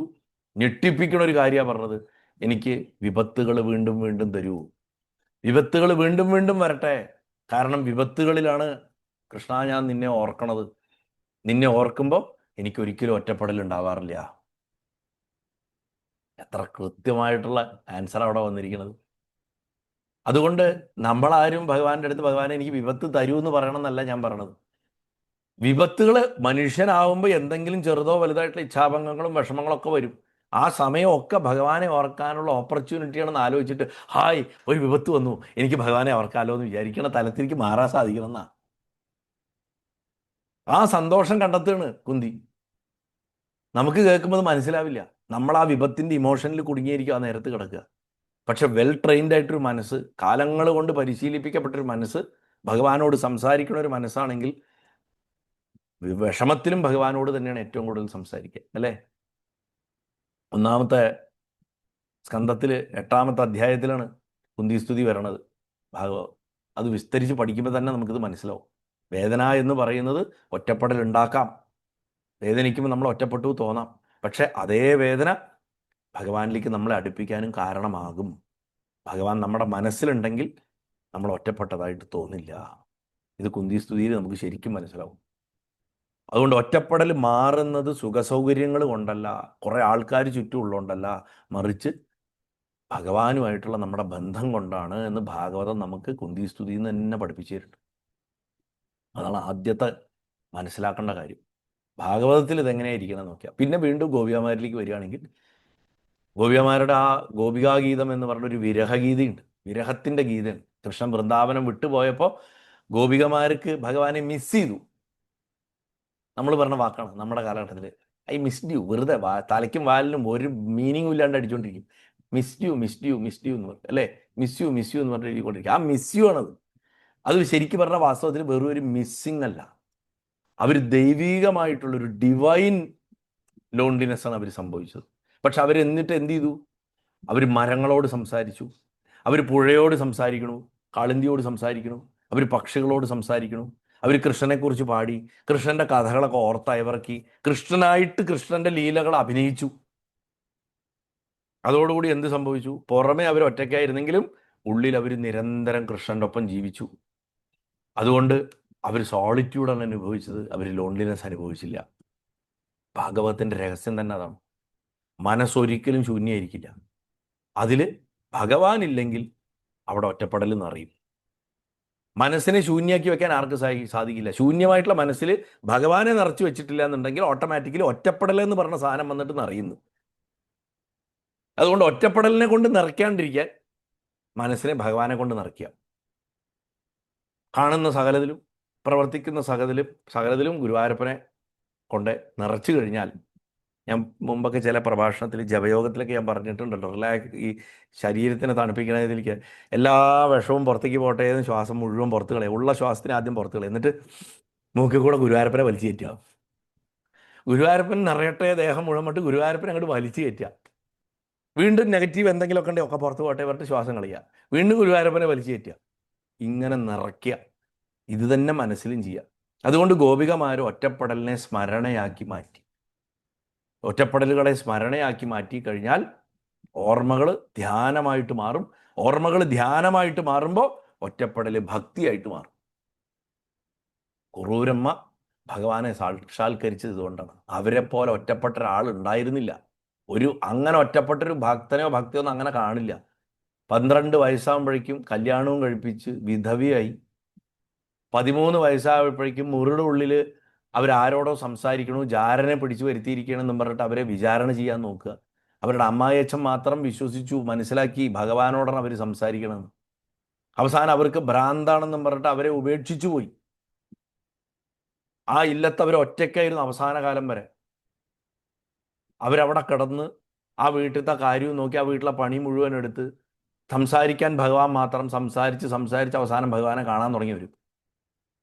അങ്ങനെ ശരീരം വിടുന്നവരെയും ഭഗവാനെ കണ്ടു. അല്ലാണ്ട് ഇന്നത്തെ ആൾക്കാർ പറഞ്ഞുണ്ടാക്കണ മാതിരി ഫേസ്ബുക്ക് കഥകളെല്ലാം വരമാതിരി അവർക്ക് ഗുരുവായൂർ പോയി തൊഴാനും മാല കെട്ടാനും ഉണ്ണിയെ കെട്ടിപ്പിടിക്കാനുള്ള അവസരമൊന്നും ആ പാവത്തിന് കിട്ടിയിട്ടില്ല. ഗുരുവായൂരപ്പൻ അവരുടെ അടുത്തേക്കാണ് പോയത്, അവർ ഗുരുവായൂരപ്പൻ്റെ അടുത്തേക്കല്ല വന്നത്. ഒറ്റപ്പെടൽ എങ്ങനെ സോളിറ്റ്യൂഡായിട്ടുള്ള ഏകാന്തതയാക്കി മാറ്റാം എന്നുള്ളതിൻ്റെ ഏറ്റവും വലിയ എക്സാമ്പിൾ കുറൂരമ്മയാണ്. അപ്പോൾ ഈ വർഷം 18-ാം തീയതി ഏപ്രിൽ 18-ന് കുറൂർ വീണ്ടും പ്രഭാഷണം വിളിച്ചിട്ടുണ്ട്. കഴിഞ്ഞ വർഷം അവിടെയാണ് കുറൂരമ്മയുടെ ഭക്തി എന്ന് പറഞ്ഞിട്ടുള്ള പ്രഭാഷണം ഞാൻ പറഞ്ഞത്. അതിൽ ഞാൻ അമ്മയുടെ ഒറ്റപ്പെടലിനെയും ആ അമ്മ അത് എങ്ങനെ ഏകാന്തതയെ ഭഗവാനോട് കൂടി ചേർന്നിട്ടുള്ള ജീവിതമാക്കി മാറ്റി എന്നുള്ളത് പറഞ്ഞിട്ടുണ്ട്. അമ്മയുടെ പോലെയൊന്നുള്ള അവസ്ഥയൊന്നും നമുക്കാർക്കും എന്തായാലും ഇല്ല. അത്രയും ദുഃഖ ദുരിതങ്ങളൊന്നും നമുക്കാർക്കും എന്തായാലും വന്നിട്ടില്ല. അമ്മയെ സംബന്ധിച്ചിടത്തോളം ഭഗവാനെക്കുറിച്ചുള്ള ഓർമ്മകൾ ധ്യാനമായി മാറി, അത് ഭക്തിയായി മാറി, അവസാനം ഭഗവാന്റെ സജീവ സാന്നിധ്യമായിട്ട് എറ്റേണൽ പ്രസൻസായിട്ട് അത് മാറി. ഒരുപക്ഷെ യശോദയുടെയും ദേവകിയുടെയും ഒക്കെ ഒപ്പം തന്നെ ചിന്തിക്കേണ്ട ഒരാളായിട്ട് ആ ലിസ്റ്റിലേക്ക് വരികയാണ് കുറൂരപ്പി. അതാണ് യഥാർത്ഥത്തിലുള്ള ട്രാൻസ്ഫർമേഷൻ എന്ന് പറയുന്നത്. ഇനി ഉദ്ധവൻ്റെ ഒറ്റപ്പെടൽ ഭയങ്കരമാണ്. ഉദ്ധവൻ ജ്ഞാനിയാണ്. ജ്ഞാനികൾ അറിവുള്ളവൻ ഒറ്റപ്പെട്ടവനായിരിക്കും. ഉദ്ധവൻ്റെ ഒറ്റപ്പെടൽ അതാ. കൃഷ്ണൻ്റെ ഏറ്റവും അടുത്ത സുഹൃത്തും വളരെ ജ്ഞാനിയായിരുന്നു അദ്ദേഹം. ഭഗവാനെ പോലെ ഇരിക്കും കണ്ടാൽ പോലും. ഭഗവാന്റെ ജീവിതാവസാനം അടുക്കുമ്പോൾ ശരീരം വെടിയണേൻ്റെ അവസാനം വന്നപ്പോൾ അദ്ദേഹം ഉദ്ധവൻ്റെ അടുത്ത് പറഞ്ഞു, ഞാൻ ഈ ലോകം വിട്ടു പോവുകയാണെന്ന് പറഞ്ഞു. ഭഗവാൻ ഈ ലോകം വിട്ടു പോവുകയാണെന്ന് കേട്ട ഉടനെ ഉദ്ധവൻ സമ്പൂർണ്ണമായിട്ടും തകർന്ന് തരിപ്പണായി. ഞാൻ ഒറ്റയ്ക്കാവുമല്ലോ ഭഗവാനെ എന്ന് പറഞ്ഞു. കാരണം ഭഗവാൻ ഇല്ലാത്തൊരു ലോകം അദ്ദേഹത്തിന് ചിന്തിക്കാൻ പറ്റില്ലായിരുന്നു. കാരണം അപ്പോഴും ജ്ഞാനിയായിരുന്നെങ്കിലും ഭഗവാനെ ഒരു ശരീരമായും ഒരു വ്യക്തിയായിട്ടുമാണ് ഉദ്ധവൻ കണ്ടുകൊണ്ടിരുന്നത്. ആ ഒറ്റപ്പെടലിൽ നിന്ന് അദ്ദേഹത്തിനെ പൊളിച്ച് പുറത്തു കൊണ്ടുവരേണ്ടത് ഭഗവാന്റെ ആവശ്യമായിരുന്നു. അതിനാണ് ഏകാദശം ഉപദേശിച്ചതും ബദരിക്ക് പറഞ്ഞയച്ചത്. അങ്ങില്ലാണ്ട് എനിക്ക് എങ്ങനെയാ ഈ ലോകത്ത് ജീവിക്കാൻ സാധിക്കുക എന്ന് ചോദിച്ചു. അപ്പം ഭഗവാൻ ഉദ്ധവഗീത ഉപദേശിച്ചു. ആത്മീയമായിട്ടുള്ള ഉപദേശങ്ങളിൽ വെച്ച് ഒരു ചക്രവർത്തിയുടെ കിരീടം പോലെ വലുതാണ് ഉദ്ധവഗീത എന്ന് പറയുന്നത്. ഭഗവാൻ അതിൽ ഡിറ്റാച്ച്മെൻ്റ് എന്താണ്, അനാസക്തി എന്താണെന്ന് പഠിപ്പിച്ചു. പ്രകൃതിയെ ഗുരുവായിട്ട് കാണാൻ പഠിപ്പിച്ചു. ധ്യാനിക്കേണ്ടത് എങ്ങനെയെന്ന് പഠിപ്പിച്ചു. എന്താണ് ഭക്തി എന്ന് പഠിപ്പിച്ചു. അതെങ്ങനെ പ്രാക്ടീസ് ചെയ്യണമെന്ന് പഠിപ്പിച്ചു. ആത്മജ്ഞാനം എന്താണെന്ന് മനസ്സിലാക്കി കൊടുത്തു. ഇതാണ് ഏകാദശത്തിൻ്റെ രത്നചുരുക്കം. അതിപ്പോൾ നമുക്ക് വിസ്തരിക്കാൻ സമയമില്ല. കൂടെ നിന്നുകൊണ്ടല്ല കൃഷ്ണൻ ഉദ്ധവരുടെ ഒറ്റപ്പെടൽ മാറ്റിയത്. നീക്ക് സങ്കടപ്പെടണ്ടോ, ഞാൻ വെറുതെ പറഞ്ഞ, ഞാൻ പോയില്ല എന്നൊന്നും പറഞ്ഞില്ല. ഞാൻ പോകും തന്നെ പറഞ്ഞു. അനിവാര്യമാണ് എൻ്റെ തിരിച്ചുപോക്ക്. നമ്മൾ സെപ്പറേറ്റ് ആയേ പറ്റൂ. അതിൽ ഒരു വിട്ടുവീഴ്ചയും വരുത്തിയില്ല. പക്ഷേ ജ്ഞാനവും ആത്മസാക്ഷാത്കാരവും നൽകി, ലക്ഷ്യബോധം ഉണ്ടാക്കി. എന്താ ലക്ഷ്യബോധം? ബദരിയിൽ പോകൂ, തപസ് ചെയ്യൂ, ഞാൻ അവിടെ എത്തിക്കോളാം. ലക്ഷ്യബോധ. അവിടെ ഒറ്റപ്പെടൽ പോയി. അപ്പോഴും മൂപ്പർക്ക് എന്തെങ്കിലും ഒന്ന് വേണം പിടിച്ചു നിൽക്കാൻ. ഉദ്ധവൻ പൂർണ്ണമായിട്ട് അപ്പോഴും നേരായിട്ടില്ല. അതിൻ്റെ പ്രതീകമാണ് ആ മെതിയടി എനിക്ക് തരുമോ, ഞാൻ അത് കൊണ്ടുപോട്ടെ പറഞ്ഞു. ഭഗവാന്റെ 2 ചെരുപ്പും മേടിച്ച് തലയിൽ വെച്ചിട്ട് ഉദ്ധവൻ തിരിഞ്ഞു നോക്കി, കരഞ്ഞുകൊണ്ട് കരഞ്ഞുകൊണ്ട് കരഞ്ഞുകൊണ്ട് തിരിഞ്ഞു നോക്കി തിരിഞ്ഞു നോക്കി തിരിഞ്ഞു നോക്കി ബദരിക്ക് പോയി.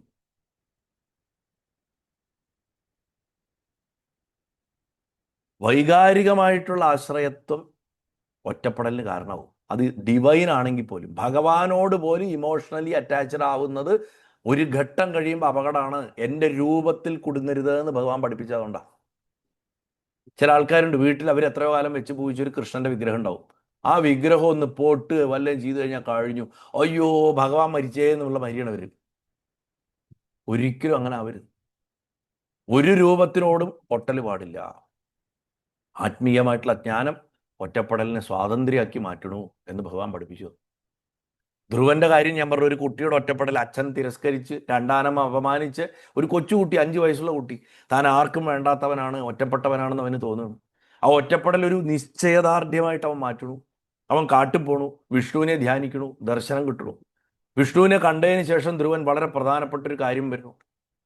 ഞാനൊരു രാജ്യം അന്വേഷിച്ചിട്ടാണ് വന്നത്, പക്ഷെ എനിക്ക് അതിനേക്കാൾ വലിയതൊന്നും ലഭിച്ചു. അച്ഛൻ്റെ മകൻ എന്നുള്ള ന്യായമായിട്ടുള്ള അവകാശമാണ്. ആ രാജ്യത്തിന് വേണ്ടിയിട്ടാണ് വന്നത്. പക്ഷെ അതിലും വലിയതൊന്ന് ധ്രുവന് കിട്ടുകയാണ്. ആ കുട്ടിയുടെ ഒറ്റപ്പെടൽ വാസ്തവത്തിൽ അദ്ദേഹത്തിനെ ഈശ്വര സാക്ഷാത്കാരത്തിലേക്ക് നയിച്ചു.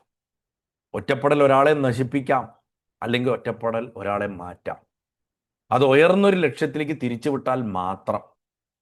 ഒരേ ലോൺലിനെസ് തന്നെ ഒരേ സമയം പോയിസണും ആവാം, അതേസമയം അമൃതും ആവാം, provided that person is diverted to a higher ideal. ഒരു ഹയർ ഐഡിയലിലേക്ക്, ഒരു വലിയ ലക്ഷ്യത്തിലേക്ക് തിരിച്ചു വിട്ടാൽ ഈ ലോൺലിനെസ് രക്ഷപ്പെടാം. അങ്ങനെ അല്ലെങ്കിൽ നമ്മൾ അതിൽ കിടന്ന് നരകിച്ച് നശിച്ചു പോകും എന്ന് പറഞ്ഞു. 5ാമത്തെ ഒറ്റപ്പെട്ട ആള് സുദാമാവണം. കുചേലൻ. ദാരിദ്ര്യം, നിശബ്ദമായിട്ടുള്ള ഒറ്റപ്പെടൽ, സമൂഹത്തിൽ തന്നെ ഒറ്റപ്പെട്ട അവസ്ഥ, എല്ലാറ്റിലും ഒറ്റപ്പെട്ട അവസ്ഥ. അദ്ദേഹം തന്നെ ശരിക്കും മാനസികമായിട്ട് ഒറ്റപ്പെട്ട അവസ്ഥയിലായിരുന്നു. കാരണം അദ്ദേഹം അദ്വൈതിയായിരുന്നു. അദ്ദേഹം ഭഗവാനിൽ മാത്രം വിശ്വസിച്ചു. പക്ഷെ അപ്പുറത്ത് കടമകളിൽ മുങ്ങിക്കിടക്കണ ഭാര്യ അദ്ദേഹത്തിനെ സദാ സംസാര ജീവിതത്തിലേക്ക് പിടിച്ചു വലിച്ചുകൊണ്ടിരുന്നു. അദ്ദേഹത്തിൻ്റെ രീതിയൊന്നും അവർക്ക് മനസ്സിലാവില്ലായിരുന്നു. അവർക്ക് അവർ പ്രസവിച്ച മക്കളുടെ വിശപ്പടക്കണം, അതായിരുന്നു അവരുടെ ലക്ഷ്യം. ഞാൻ പലപ്പോഴും പല പ്രഭാഷണത്തിൽ ഈ അടുത്ത കാലത്ത് നാരായണീയത്തിൽ കൂടെ ഞാൻ പറഞ്ഞു, കുചേലന്റെ അവില് ഭഗവാൻ കഴിച്ചത് ആ സ്ത്രീക്ക് വേണ്ടിയിട്ടാ, കുചേലന് വേണ്ടിയിട്ടൊന്നുമല്ല. അതൊക്കെ വെറും മിഥ്യയാണ്. കുചേലന് ഓൾറെഡി കിട്ടേണ്ടതൊക്കെ കിട്ടിക്കഴിഞ്ഞിരുന്നു. അദ്ദേഹം സാക്ഷാത്കാരൻ ബ്രഹ്മജ്ഞാനിയായിരുന്നു. അദ്ദേഹം ഭഗവാൻ എന്നോ അദ്ദേഹത്തിന് കിട്ടിക്കഴിഞ്ഞ ആളാണ്.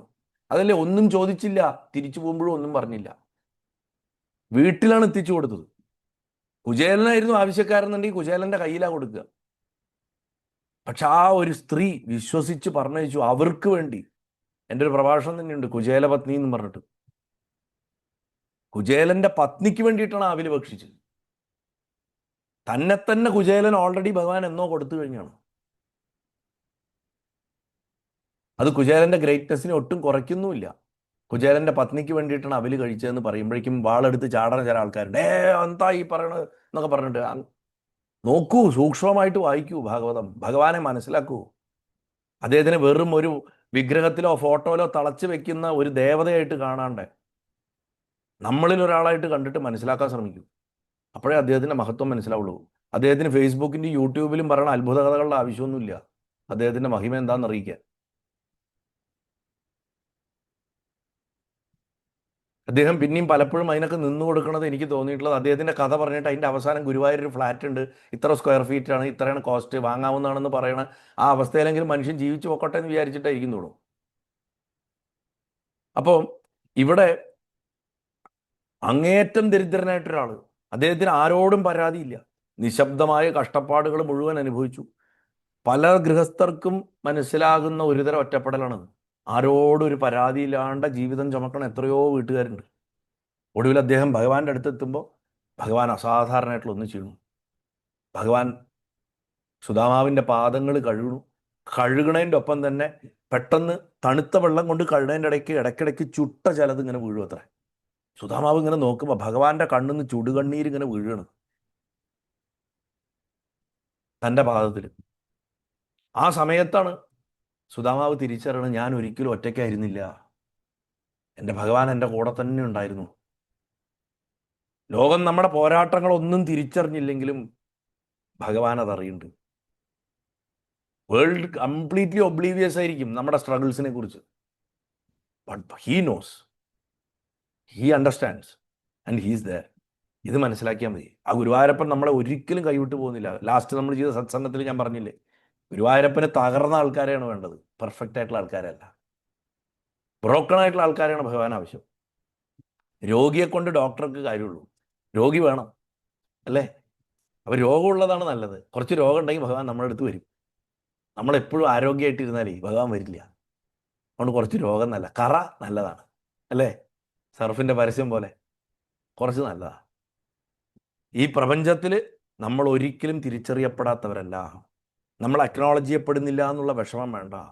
സമൂഹം അറിഞ്ഞില്ലെങ്കിലും, സ്വന്തം കുടുംബം അറിഞ്ഞില്ലെങ്കിൽ പോലും നിങ്ങളുടെ ജീവിതത്തിനെക്കുറിച്ച് ആ ഗുരുവായൂരപ്പൻ ബോധ്യവാനാണ്, ആ ബോധമുള്ള ആളാണ്. അദ്ദേഹത്തിന് ബോധമുണ്ട്. നമ്മുടെ കർമ്മത്തിൻ്റെ ഗതിയെ അദ്ദേഹം മാറ്റിവിടുന്നില്ല എന്ന് മാത്രം. കണ്ണിൽ തട്ടേണ്ടതിനെ പുരികത്തിൽ തട്ടിച്ചിട്ട് വിടുന്നു. അങ്ങനെയെങ്കിലും നമ്മളെ രക്ഷിക്കാൻ അദ്ദേഹം സദാ ശ്രമിച്ചുകൊണ്ടിരിക്കുന്നുണ്ട്. ഓരോ കഥാപാത്രം എടുത്തു നോക്കുക. കുന്തിയിലേക്ക് വരുമ്പോൾ കഷ്ടപ്പാടിൽ ഒറ്റപ്പെടൽ, അവരുടെ പ്രവൃത്തി എന്താ? അവർ പ്രാർത്ഥിച്ചു. പ്രയാസങ്ങളിൽ ദൈവത്തെ ഓർക്കുക എന്നുള്ളതാണ് അതിന് നമുക്ക് പഠിക്കേണ്ട പാഠം. ഗോപികമാർക്ക് ഉണ്ടായിരുന്ന ഒറ്റപ്പെടൽ എന്തായിരുന്നു? വേർപാടിൻ്റെ ഒറ്റപ്പെടലായിരുന്നു. അവരെന്താ ചെയ്തത്? അവർ സ്മരിച്ചുകൊണ്ടിരുന്നു ഭഗവാനെ. മനസ്സിനെ ഭഗവാനെക്കുറിച്ചുള്ള ചിന്തകൾ കൊണ്ട് നിറയ്ക്കുക, അതാണ് അവരുടെ വിദ്യ. ഉദ്ധവര് എന്താ അനുഭവിച്ചത്? ഭഗവാനിൽ നിന്നുള്ള വിയോഗമാണ് അദ്ദേഹം അനുഭവിച്ചത്, ഭഗവാന്റെ സാമീപ്യത്തിൽ നിന്ന് ഉള്ള അകൽച്ച. അതിനെ അദ്ദേഹം എങ്ങനെ മറികടന്നു? ജ്ഞാനം കൊണ്ട് മറികടന്നു. അതുകൊണ്ട് അതിന്ന് പഠിക്കേണ്ടത് എന്താ? ആത്മീയമായിട്ട് വളരുക. ധ്രുവന്റെ ഒറ്റപ്പെടൽ എന്തായിരുന്നു? തിരസ്കരണം, റിജക്ഷൻ ആയിരുന്നു. അദ്ദേഹം അതിനെ എങ്ങനെ മറികടന്നു? തപസ്സുകൊണ്ട് മറികടന്നു. എങ്ങനെ? അതിന്ന് എന്താ പഠിക്കേണ്ടത്? നമ്മുടെ വേദനയെ ലക്ഷ്യബോധമാക്കിയിട്ട് മാറ്റുക. സുദാമാവാകണ കുചേലന്റെ ഒറ്റപ്പെടൽ ദാരിദ്ര്യമായിരുന്നു. അതിനെ അദ്ദേഹം എങ്ങനെ മാറ്റിയത്? ഭഗവാനുമായിട്ടുള്ള സൗഹൃദത്തിനെ പുനഃസ്ഥാപിച്ചു, വീണ്ടും ചെന്ന് കണ്ടു. അവിടുന്ന് നമ്മൾ എന്താ പഠിക്കണത്? ഭഗവാൻ നമ്മളെ ഒരിക്കലും മറക്കില്ല, മറന്നിട്ടില്ല, മറക്കൂല്ല. അതുകൊണ്ട് മഹത്തായിട്ടുള്ള ഭക്തർക്ക് ഒരിക്കലും ഒറ്റപ്പെടൽ തോന്നിയിട്ടില്ല എന്ന് ഭാഗവതം പറഞ്ഞിട്ടില്ല. ഭഗവാന്റെ ഭക്തരിലും ഒറ്റപ്പെടൽ തോന്നിയവർ അനവധിയാണ്. മറിച്ച് അവർ ആ ഒറ്റപ്പെടലിനെ ഗുരുവായൂരപ്പനിലേക്കുള്ളൊരു വാതിലായിട്ട് ഉപയോഗിച്ചു എന്നാണ് ഭാഗവതം പഠിപ്പിക്കുന്നത് നമ്മളെ. ഇത് മനസ്സിലാക്കിയാൽ മതി.